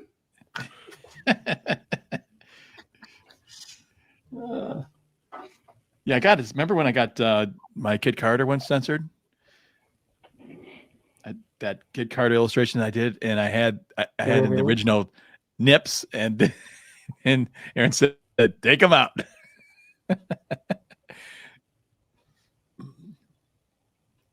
That was one of those funny ones, though, where it was made up online, where it was a live stream of some sort, and you guys were talking about it, and I just said, "Oh, okay, I'm gonna do a highly suggestive one for fun," and then it turned out that it turned out really well, and I showed Aaron, like, he goes, "I like this." Like, okay, so what kind of meant was sort of a joke at first, turned out to be actually a pretty good illustration. It was really nice, and I don't remember if you took the nips out or if I did, but I did. Yeah, it was painful. Yeah, after Shelley socked Aaron in the eye, she really No. oh no, we got to take those out. And I don't want you hanging out with that Dan Lawless anymore either. Yeah, he's trouble. That guy's trouble. I knew he was trouble from the very beginning. No, the funny thing about Shelley is she never. You hear about like artists' wives getting mad at them for drawing babes or whatever. She's like, do more. Yes. Hey, if that's what they're buying, we gotta get solar paneling. Come on. Billy Tucci's calling me. Hang on a second.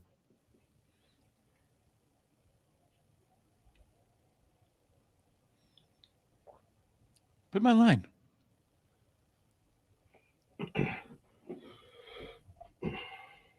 Why did he mute? All right, Billy Tucci's. See that? Billy Tucci has just called me. Hello, Billy. What do you call you? How are you? I am great. Are you great though? Are you really? Well, I was out there.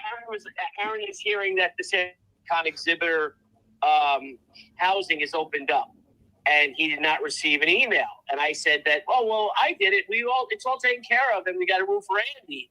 And then Aaron said, well, I haven't heard from them. Please tell me you're lying. No, he said, are you serious or are you messing with me? And I said, I'm lying. There was no room for Andy. I don't even know why I bother like with any serious question with Billy, because it's like I know he's gonna mess with me. Why do you, dude? I'm going to forward you Debbie's phone number and her email. Whenever you have anything, just call her. Okay. So I forwarded you an email. It says, reminder, Comic-Con 2026 exhibitor housing opens on December 11, 2025. So you did get something. Nope.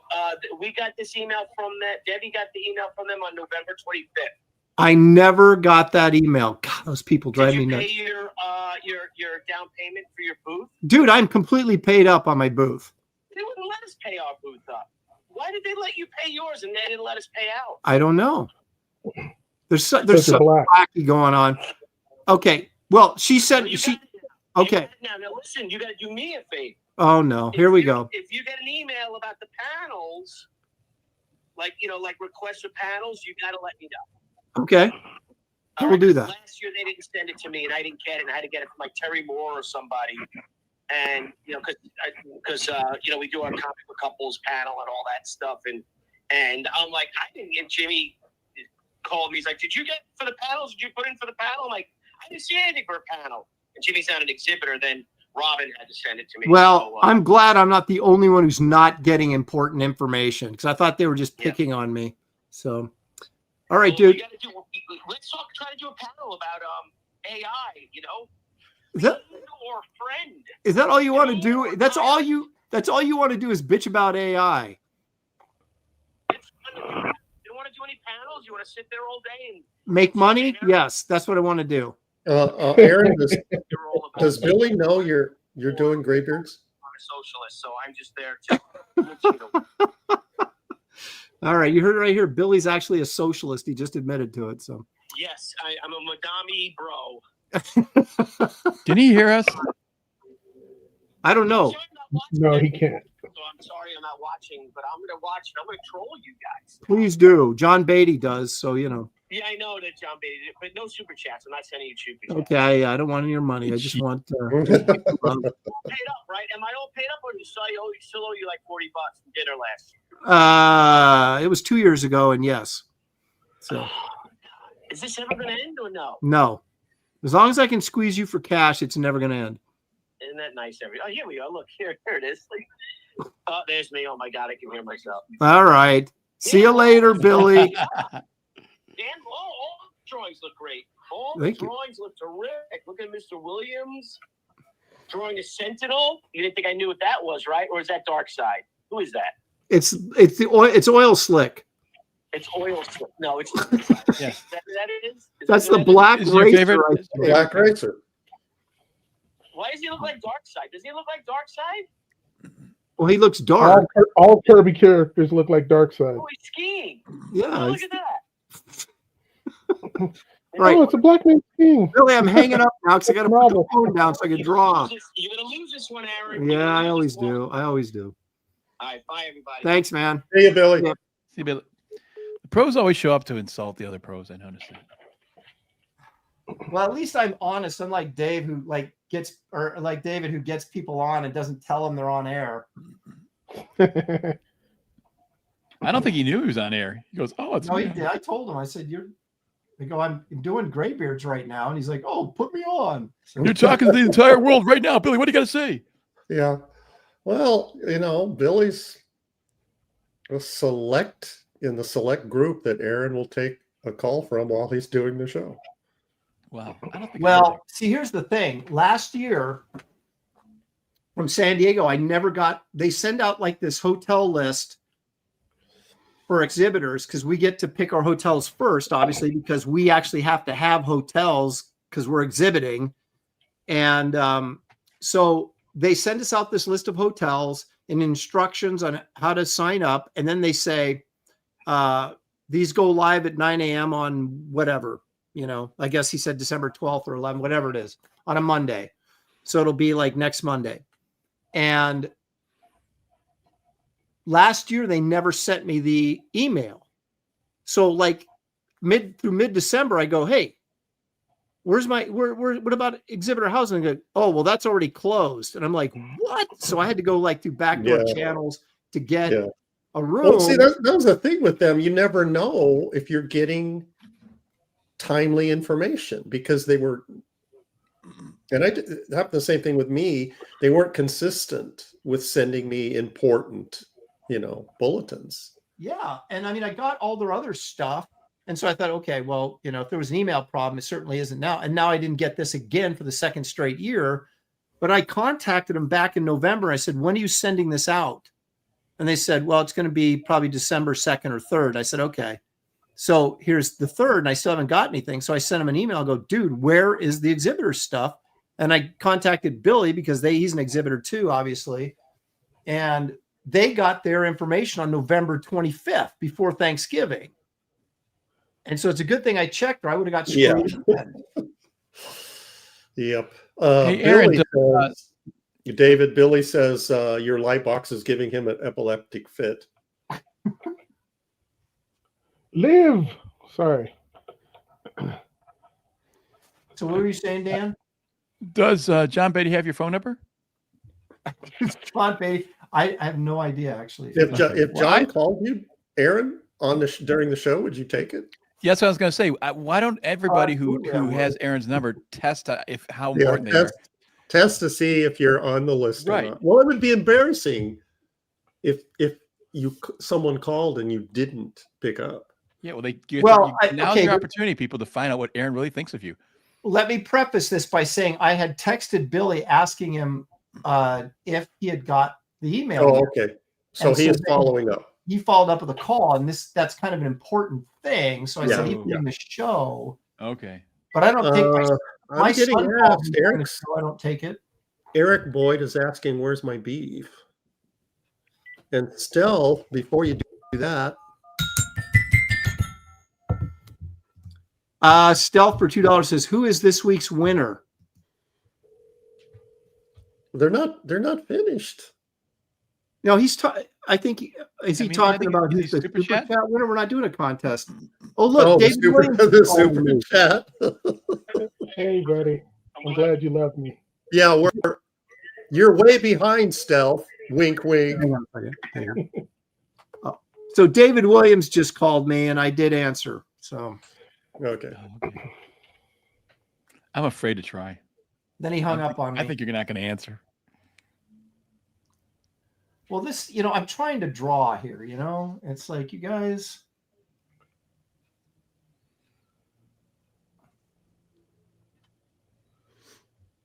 All right. What were we talking about? E.T.? I can't remember. I think it's time for the beef. My weekly gripe. Okay. I think you're right. We're closing in on 4:00 here. Okay. Let's run a little intro. We haven't used any of the Puppet Gary things in a long time. Corn dogs. Corn dogs. Corn dogs. Yeah, see, I got to use those guys more. Here we go.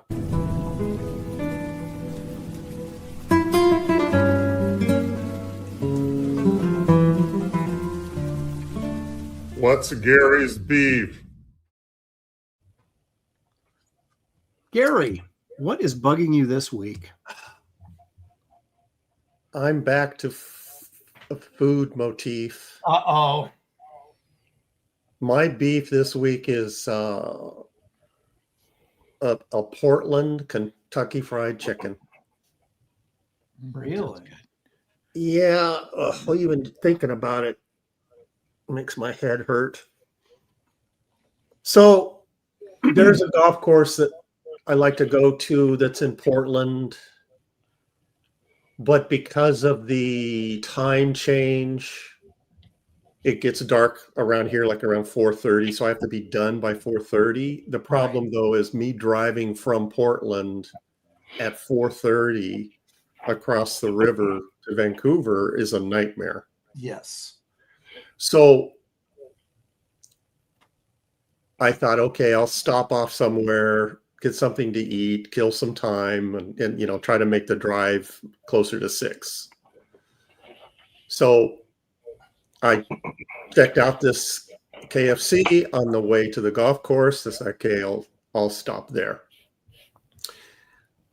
The only reason why I stop at Kentucky Fried Chicken is because they've been advertising that they have their chicken pot pie again. Oh, for the holidays, no doubt. And I remember that's one of the best chicken pot pies I've ever had, aside from homemade ones. But I haven't had it in years. But I'll say, okay, so I'm going to stop after I play golf, chicken pot pie, eat it at the restaurant, if you call it a restaurant, and then make my drive home. That was my master plan, right? Sounds foolproof. So I pull into the parking lot of KFC, and like I say, it's dark by this time. And this is northeast Portland, where this golf course is. Okay. Which is, okay, Aaron's laughing. Northeast Portland is sketchy. Yeah, there you go. There was a dude standing by the entrance on the sidewalk holding he was a vagrant holding a sign, begging, except the sign, it was a cardboard sign, but it was like a paragraph of text, handwritten, really small, and he's standing in the dark. So I'm thinking, okay, this guy needs to, work on his advertising campaign. I couldn't read a single word of his, plea for my money. Couldn't read a single word. So I pull in, I park, go into the restaurant. They have this big sign next to the counter of the pot pie meal. Okay, there we go. Picture of a pot pie, beverage, and some little apple pies. They called them apple poppers. And it's like, okay, perfect. I'm pot liking pie. Everything so far. Yeah. Okay. So you're with me so far, right? Yeah, I like it. Make us less hungry. So I order that. I go sit down. I'm waiting for them to make it. Here comes yet another hobo. Comes into the restaurant, opens up the trash bin, and almost climbs into it. He literally, and I'm using that word correctly, has his head and shoulders in the garbage can. I mean, he literally disappeared into the garbage can, rummaging for whatever he was rummaging for. And nobody said anything. His pants were down by his knees while he was doing this. Luckily, he was wearing long johns. Although, who knows? The last time those long johns were laundered. Oh, gosh. Okay. But at least he spared me, Right. And employees were walking by this guy, not batting an eye. No one is saying anything. It's like, okay, this is not a good start. Well, they call my order. I go pick it up, sit down. There's the apple pie. The first thing I do, the pot pie. I remember how good, tasty the crust is. I break off a chunk. pot pie crust is amazing, still amazing. So I take a bite, and the pot pie itself is super salty. I mean, like, Salty. uh-oh, this is not what I remembered. This is not as good as I thought it would be. I better take a drink of my lemonade beverage. The lemonade, there was no water in the mixture. It was just lemonade syrup with ice. Yikes. It was so tart, I could feel my tonsil curling up inside my throat. It's like, okay, I can't quench the salty taste in my mouth because the lemonade is not, their machine is broken or something. Okay, let's see if I can, refresh myself with some apple pie. I'm digging in the bag. There's no apple pie. So good thing I'm sitting there in the restaurant. I didn't do the drive-through. I go up to the counter. Excuse me, you forgot my apple pie. Oh, there's no apple pie with your order. I'm standing next to the sign and I point to it. And I said, that's what I ordered. The pot pie meal. And he turns around, and because there's a photo of these, big apple pies next to the pot pie. He turns around and points to the menu, the main menu behind him. And the little tiny pot pie, and it has a picture of the pot pie and a beverage, and that's the meal. It's like, wait a minute.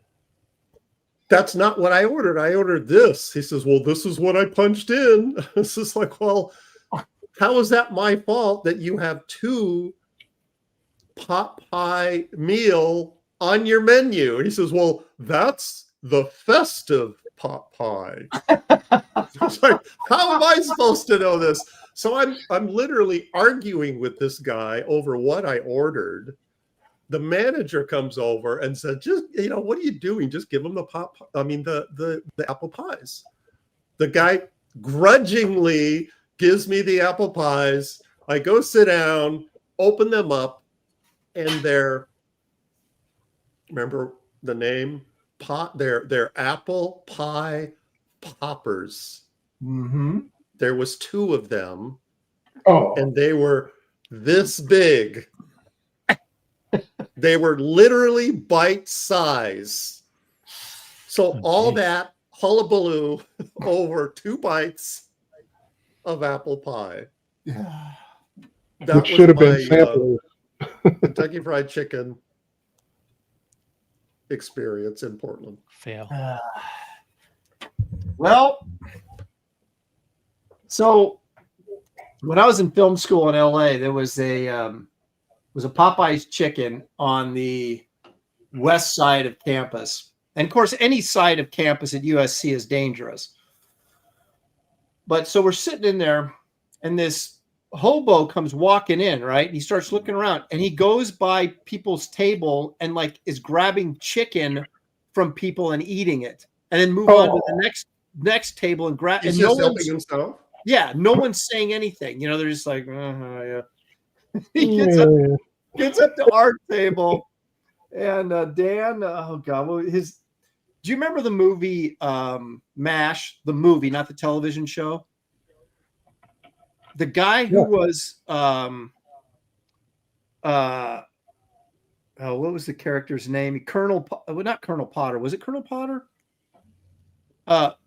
McLean Stevenson played the character in the television show, but that guy that played in the movie, I can't think of his last name, but his son was sitting there, and who's now a producer in New York, and he told the guy was looking at our table, and he goes, if you touch anything on this table, you'll pull back a bloody stump.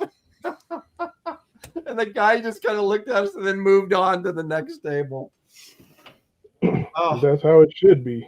My gosh. But it's just like, yeah, this guy was doing this and people were just not saying anything. I guess everyone was scared or I don't know what, but yeah. I would have been socked that fool in the eye. Yeah, Colonel Blake, that's who it was. Oh, right.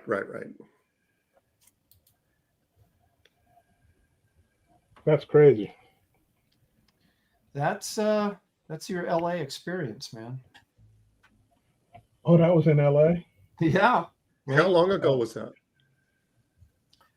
87-ish. 87 probably. Wow. I know. It was like a lifetime ago. That was a lifetime ago. Yeah, it was like almost 40 years. Can you imagine that? I was in college 40 years ago. Oh my God.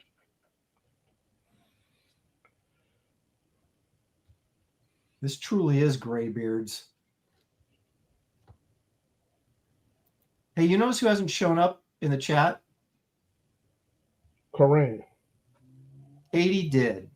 Yeah, where's Katie? Oh. Just when I thought, everything was cool between us, and then she pulls this. Doesn't even show up. I don't know, Gary. What should I make of that?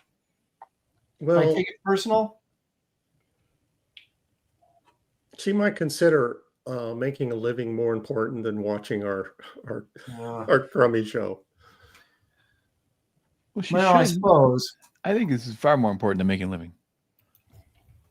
Yeah, I mean, we're not making a living right now. We're doing it. Yeah. That's true. So here's Aaron once again trying to beef up the super chats. We're dying here. Did Stealth? You guys like are making it working. worth our while to do this show. That's right. No, did Stealth elaborate on what he was talking about when he said? I think he was alluding to super chat totals. Yes. I think even if there's no reward, I think he wants the he wants the bragging honor. rights. Yeah, wants the bragging rights. We should have like a like whatever the date is for the New Year's show. When is that? That's going to be. Well, oh, hey, look at that. We are scheduled to do a Graybeards on my birthday. What a coincidence. Yeah. So, and New Year's Eve, we're supposed to do a show. That could be interesting. All of us plastered.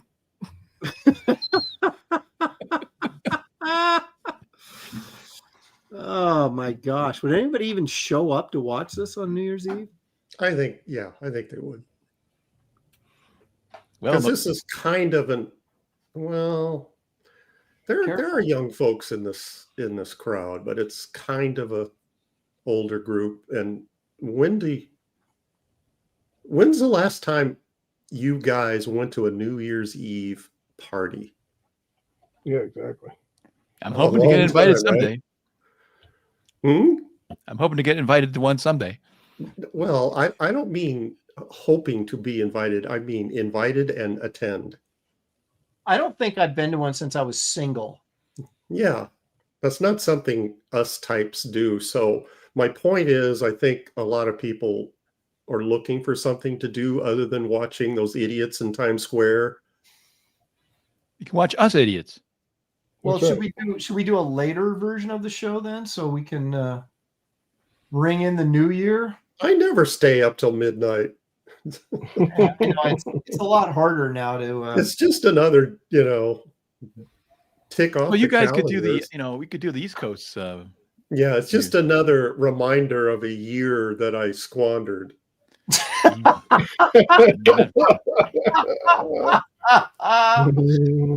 I should have done that have not accomplished. Oh, I'm a year older and I'm this closer to the grave, and I still haven't done anything with my life. That's right. Oh. Well, actually, we could do a later show. I'll have to look into that. But I mean, the reason I brought it up was it was like, should we do like the next time we have a like pick the categories contest, we should do it like on New Year's or something, so that the first episode of the new year, someone gets to pick the categories. Yeah, well, if you started the show with East Coast in mind, that would make it earlier for here.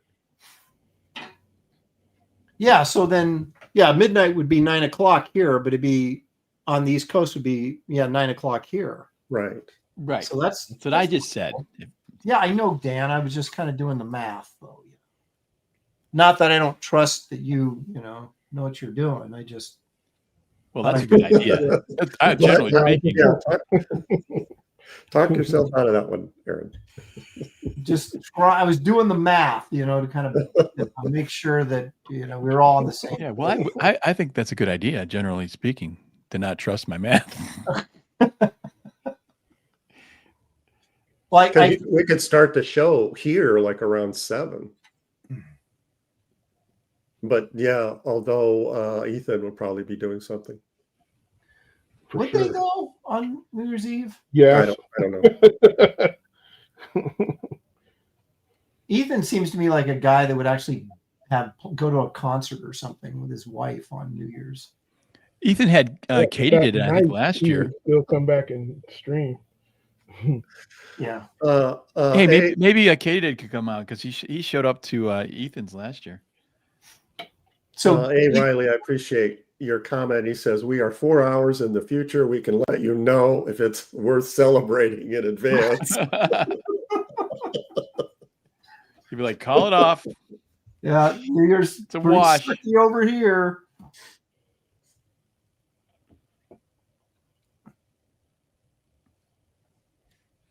Well, I will give that some serious thought. Kind of like a primetime Graybeard special. I like the concept. We did a primetime, I think, Christmas special that one year.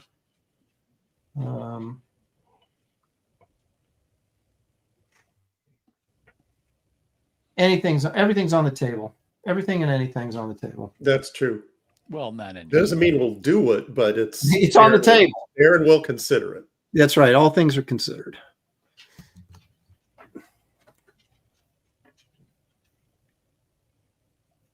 We used to have my parents would always have not neighborhood parties, but our neighbors would come over and stuff, and when we were kids, and it's always we had a lot of fun on New Year's Eve, but I don't remember. We used to do some stuff with our kids, we would go to. We did there's a place called Rocket Fizz. This got old candy and stuff. I mean, old brand candies and candy bars and things. And they also have just walls of soda. They're just a variety of just weird flavors and stuff. And so we took 10 bottles. Sounds like Buck Rogers' sidekick name, Rocket Fizz. Yeah. Yeah.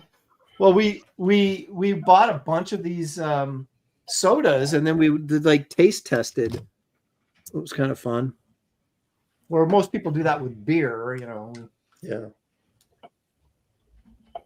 My brother does that with root beer. Is there that much variance in root beer? Oh, there are tons of root beers out there. There's a lot of fancy high-end root beers.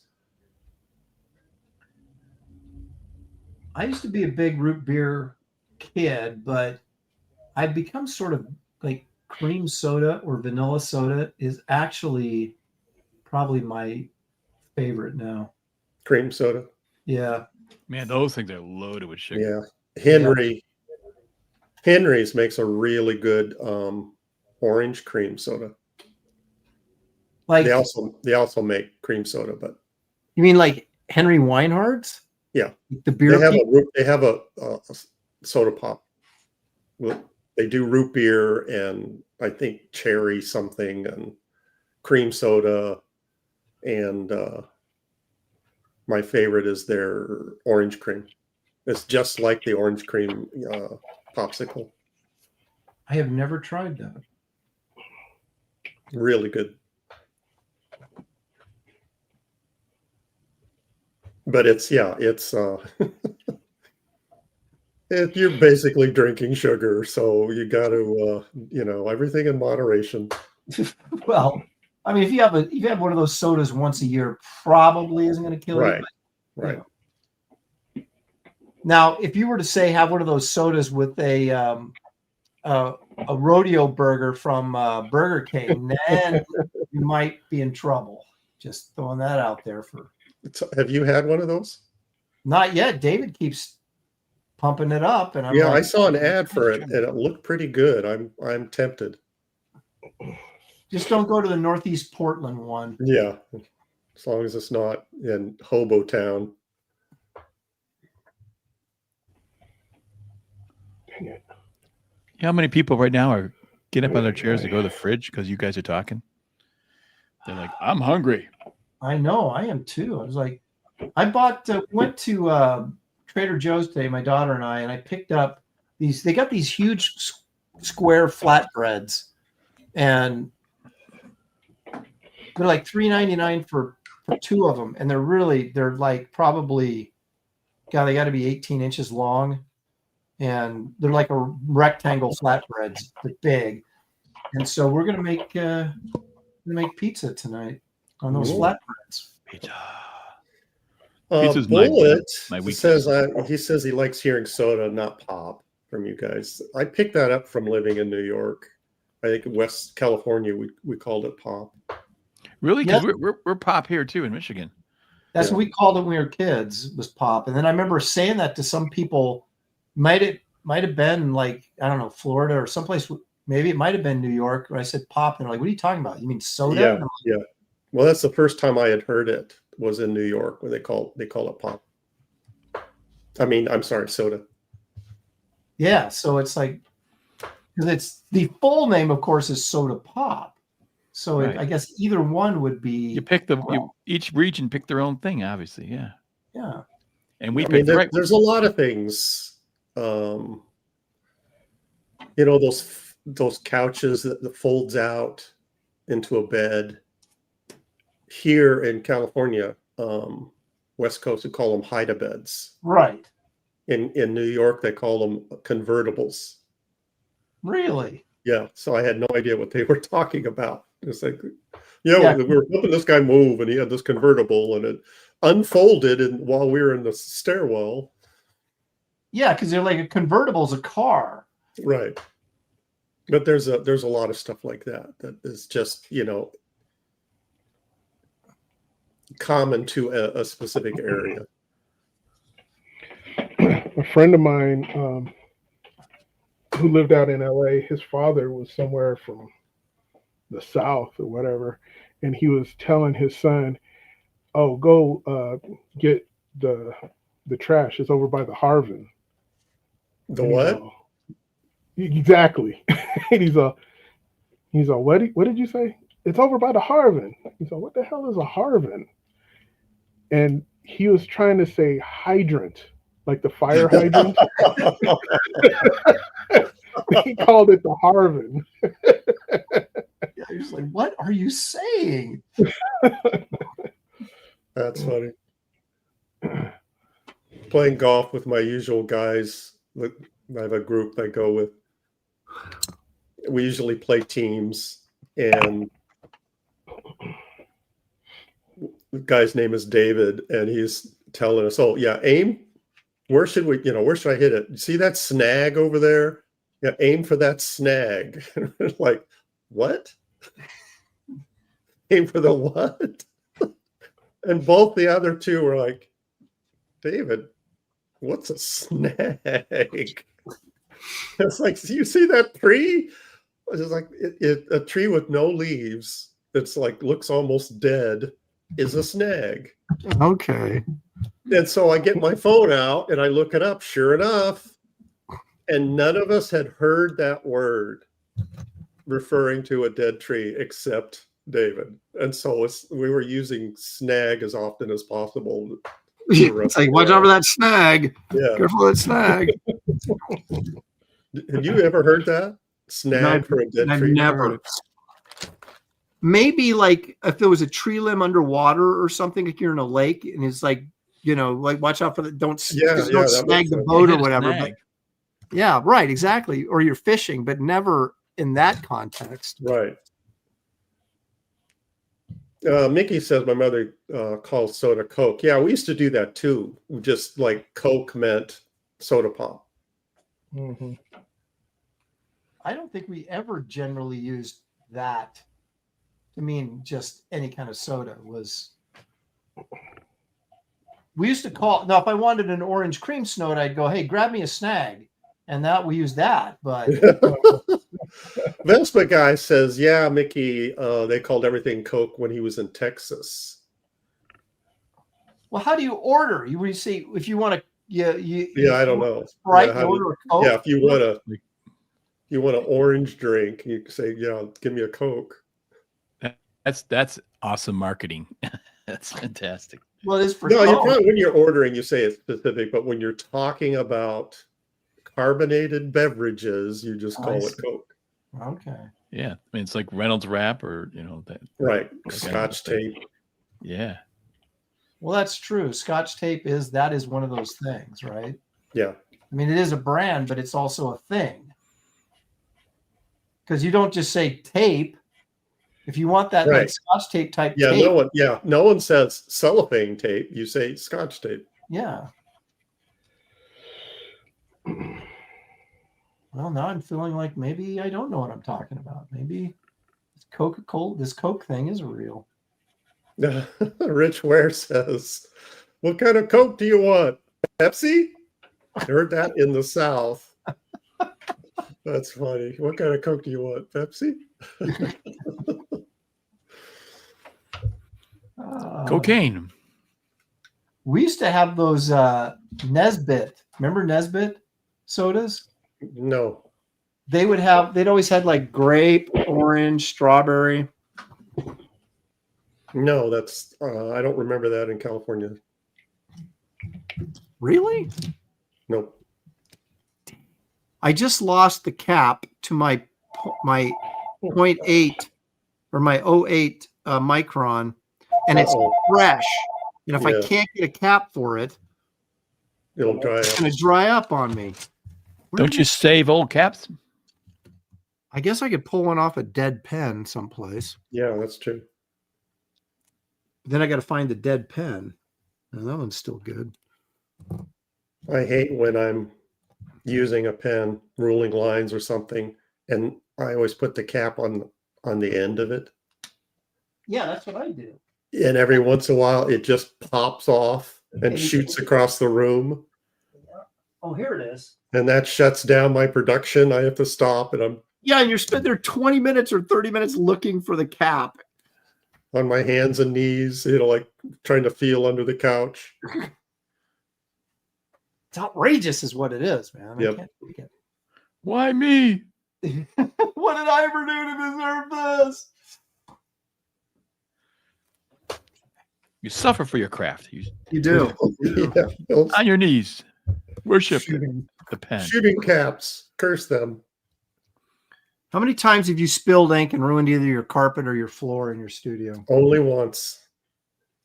And that's when I moved the ink source into a drawer. I have a drawer that's inside my drawing table.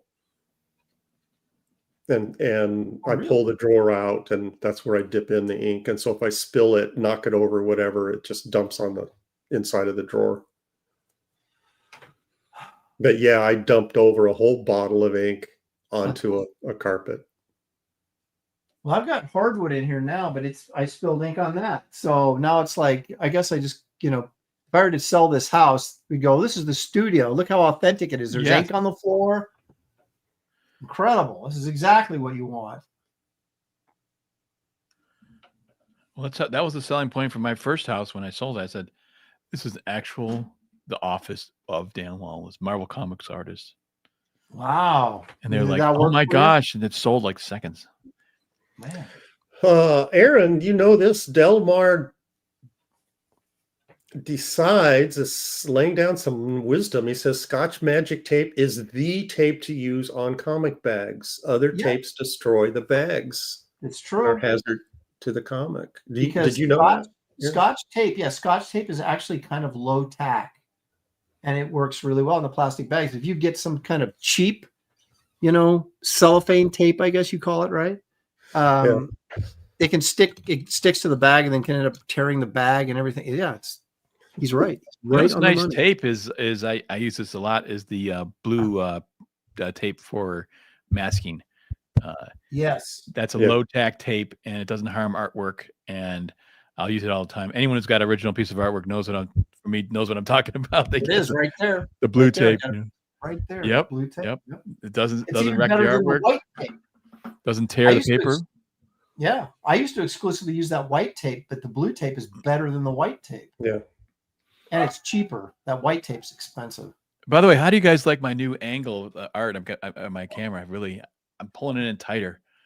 We can see it. It doesn't go blurry. Yeah. It's You've nice and done crisp. something right, Dan. Yeah. You finally did something Yeah. right. Well, I was actually I heard Shane Davis was talking about the Comics Gate Kings show, and it's like, and you're looking at the top of everyone's heads, and he goes, for the people that are drawing, you can't even see the drawing because it's so small, So I thought I need to get that camera in closer, So this is as close as I can get. It's working. I need to do some work. Let's see how on my close I can camera. get it. Backing up a little bit, Rich Ware says that he dropped paint on his carpet, but just laid down a tarp. After the fact, you're supposed to Yeah. let it out before, I think. That's how that works. See, that's something a bachelor would do. Well, I would much rather, honestly, if you got a studio, I would rather spill on something on a hardwood floor, or in my case, it's fake hardwood, but than on the carpet, because you can kind of just sort of like Dan was saying, you kind of saw it as it's a studio. It should have paint all over the place. But it wouldn't be a proper studio without some spills. Dude, when you get carpet with stains on it, that just looks like trashy. It just looks, even if it's in an art studio, you're like, ugh. So I always, when I move into a new place, when I have moved into a new place, I buy a like an area rug and put that under my drawing table, and that soaks up spills and stuff. But then years later, when I move and you pull out the area rug, you have no idea how filthy it is compared to their actual carpet. It's disgusting, filthy. So I just end up throwing it away and getting another one. Yeah. I got that plastic thing that they put in offices and stuff like that. I'll show it to you. Yeah. But I played a practical joke on my son. I put it in front of his door upside down, and I say, "Hey, James, come here." The little spikes. It's like, ah. Yeah, especially in your socks or bare feet. Oh, dude, it's like stepping on a Lego. Yep.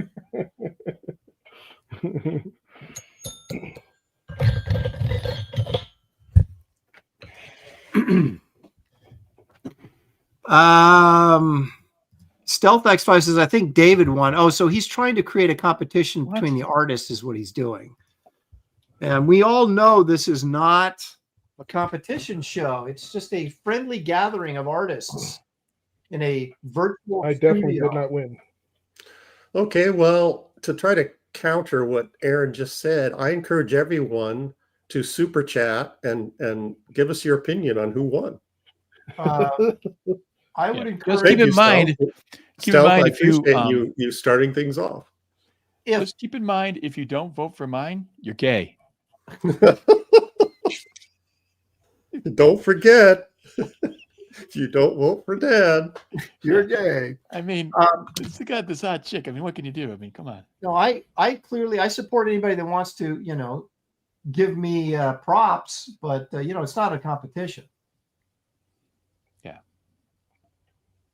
Because I don't want Dan and David to feel, slighted at all. So it's just better to not make it a competition. I appreciate that. Make sure you're not destroying us or my whole self-esteem. Right. So nice.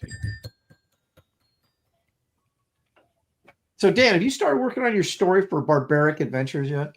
Oh yeah. You know what page size to do, right? Yes.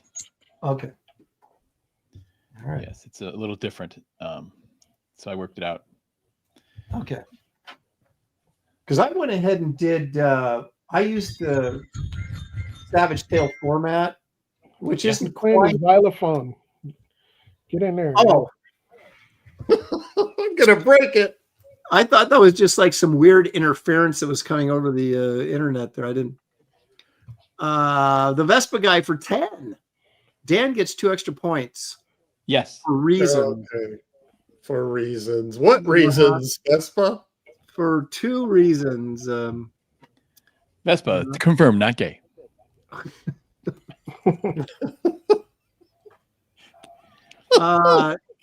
So that's it. Okay. Methinks thou protest too much, Dad. Wait a minute. What's he Stealth trying to X5 say? for $2 says still waiting on Aaron to add memberships. Yeah, What's he getting at? all right. Yeah. Perfectly. Hey, Perfectly. You know what I did though? I did add more artwork to my webpage, so I thought that was something. So I am doing some stuff.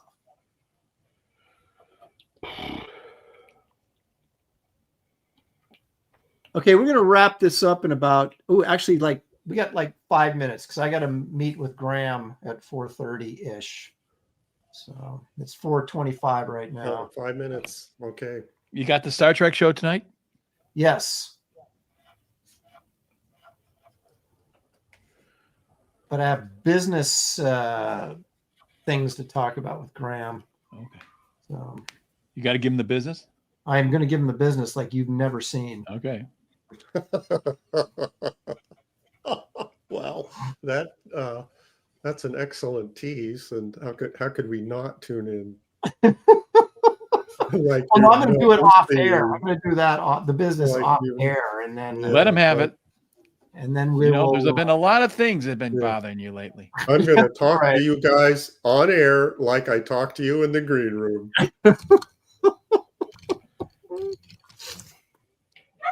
Oh, my dog drives me nuts. I'm going to stick 3 do not disturb or what in the world is that? It's Gary playing his xylophone. Stealth X5 for $20, and it's not even a competition this week. Great show. I enjoy watching every week. Thank you, Stealth. And we greatly appreciate your support, both in the super chats and art as an art connoisseur. Yep. Thank you, Stealth. Yeah, we actually do appreciate him tremendously. All right. Even if he didn't pick my drawing. Well, you weren't here. You missed a Stealth special. But What, he was angling for the Flash, and so I drew the Flash for him and sent that to him as a reward for his high super chatting. Oh, no. Have you considered his idea of doing highest super chat gets to pick once a month? Doing that once a month, as opposed Remember, you were said you would think about it. Oh yeah, I'm thinking about Such it. a power. Just doing it like putting it in rotation. I don't know. Do we want to do it once every month? I mean, I guess That would actually be every 5th week if we did it in rotation. Right. I Yeah, guess it sounds kind of fun to do it more randomly. You can decide. It's more exciting. Yeah, I don't know that I want to, try and exploit money from our watchers like on a regular Well, I'm just basis. saying it could get now you don't want to exploit money. I thought that was the whole point of Graybeards. I guess maybe it was. Now that I think about it, but I didn't want to make it an obvious thing. Oh, okay. Don't take them for granted. Yeah. So having it like every 6 weeks, then it's not exploiting. Corum says you should do it auction style so you can have them PayPal you so YouTube doesn't take 30%. That's interesting. Just do this Ko-Fi thing. Katie telling you about Ko-Fi all the time. Then that would be exploiting. Okay, we're going to have an auction for who gets to pick. That's kind of what it is. And it goes directly in my pocket. I like it though. Yeah. All right, guys, we're gonna have to wrap this up. So I'm done sort of. I'd like to do a little bit more background, but here is the P. Craig Russell version of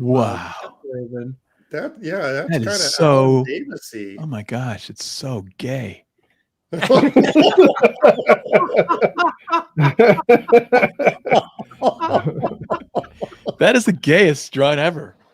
Oh, well, then that means I'm a winner chicken dinner. There you go. Well, see, it makes a difference. So in black and white and color, if you color that, you see how much skin he's showing. Yeah. But in black and white, you know, you don't Yeah, it really. doesn't look that. Yeah. So there Although you go. that Fabio hair, Yeah, that doesn't help, does it? no. Yeah. He's very. But still, that is not a bad illustration for a bad costume. For a beginner, yeah. I did what I could for a beginner. Why am I so mean all of a sudden? I don't know. Everyone thinks I'm nice. I'm not that nice. Slam Braden says, yeah, it is pretty gay. Eric Boyd just laughing. With the jazzercise headband. That's true. Anyway, so there you go. There's a Kill Raven. Let's see what David's got for us. What is that? I don't know. Gosh. Black Racer. Black Racer. Oh, okay. The pencils look better. But I was all over the place. I was like, what am I going to do with it? Is he like That's a an knight? interesting angle from below the skis. Yeah. Yeah. Yeah, that one's cool. Yeah. Is Black he got like a knight's Racer. helmet on or something? Is that what it is? Huh? Is it like a knight's helmet kind of thing? Yeah. It's a stupid Kirby design. I don't know. Oh, okay. Interesting. Doggone Kirby. Hold on a second. Star Wars girl is in the chat and she's making wisecracks. Let's see if I can. Anna? Sweet Anna making wisecracks? That's not nice. That's not like Anna. I was in her chat last night, cracking wise. So she's getting a little revenge. It's very man vibes. Oh, That's they were man. talking. Wait, Go ahead. this is better. How about this? There you go. There you go. This costume sucks. That does. That one. Yeah, it was a freaking dynamic attack, man. Okay, that's not a. That Wonder Man costume is not great. No. It is great. Shut up. That looks like his mom designed it. Yeah, now that is a cool costume. I like both those a lot. Yeah. Do you like that neighbor one, with the open chest and stuff like that, Oh yeah, very manly. Guys out in the open space.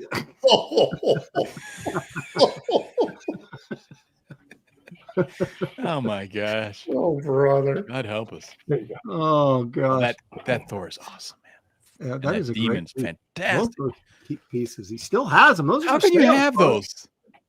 I don't know. Here's yours, Dan. I know.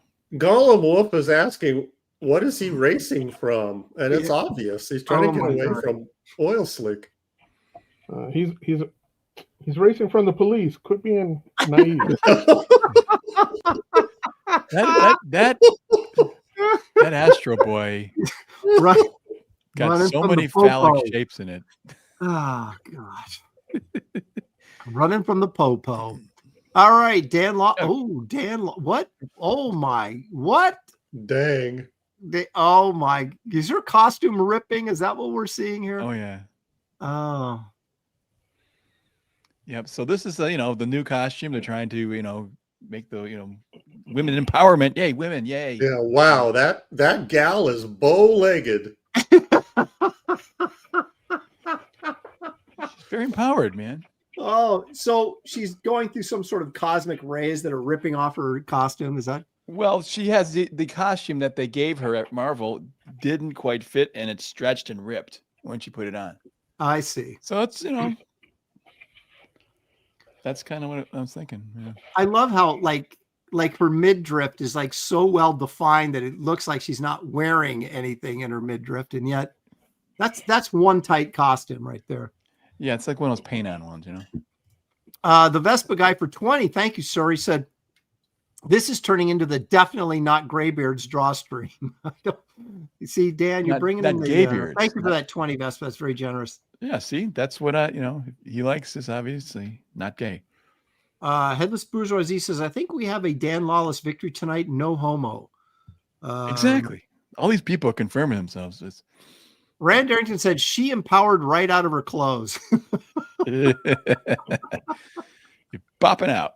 Yeah. Wardrobe Well, malfunction. people are saying Dan may have won this, but I say it's not a competition. So No, I think she should be put a word balloon in there. She could be saying something like, empower this soy boy. I like it. Yeah, definitely gonna add that. Rand Darrington says Dan brings the manly man tonight. So. No, she should say no soy in these, boy. Oh, boy. Carol is all grown up. All right, guys, we're gonna have to wrap this up. But thank you all for joining us. Thank you guys for the super chats. We appreciate the support. Yeah, we obviously could not do this wonderful show without you. So I'm checking. Yeah, this show would be pretty pathetic if it was just us four. Well, more pathetic than it is. It would be even more pathetic. Yeah, it'll eventually become that. But we're working on, guys. Let's get together on live stream and draw. We're headed that. Well, when you say it like that, whatever, Aaron. Sure. Okay. So anyway, join us for the landing party in an hour or 30 minutes from now, or less than that, actually. And you guys have a nice evening. And thank you all. And join us next week right here. Aaron. On Graybeard's Studio. Aaron. Corn dogs. Corn dogs. Corn dogs.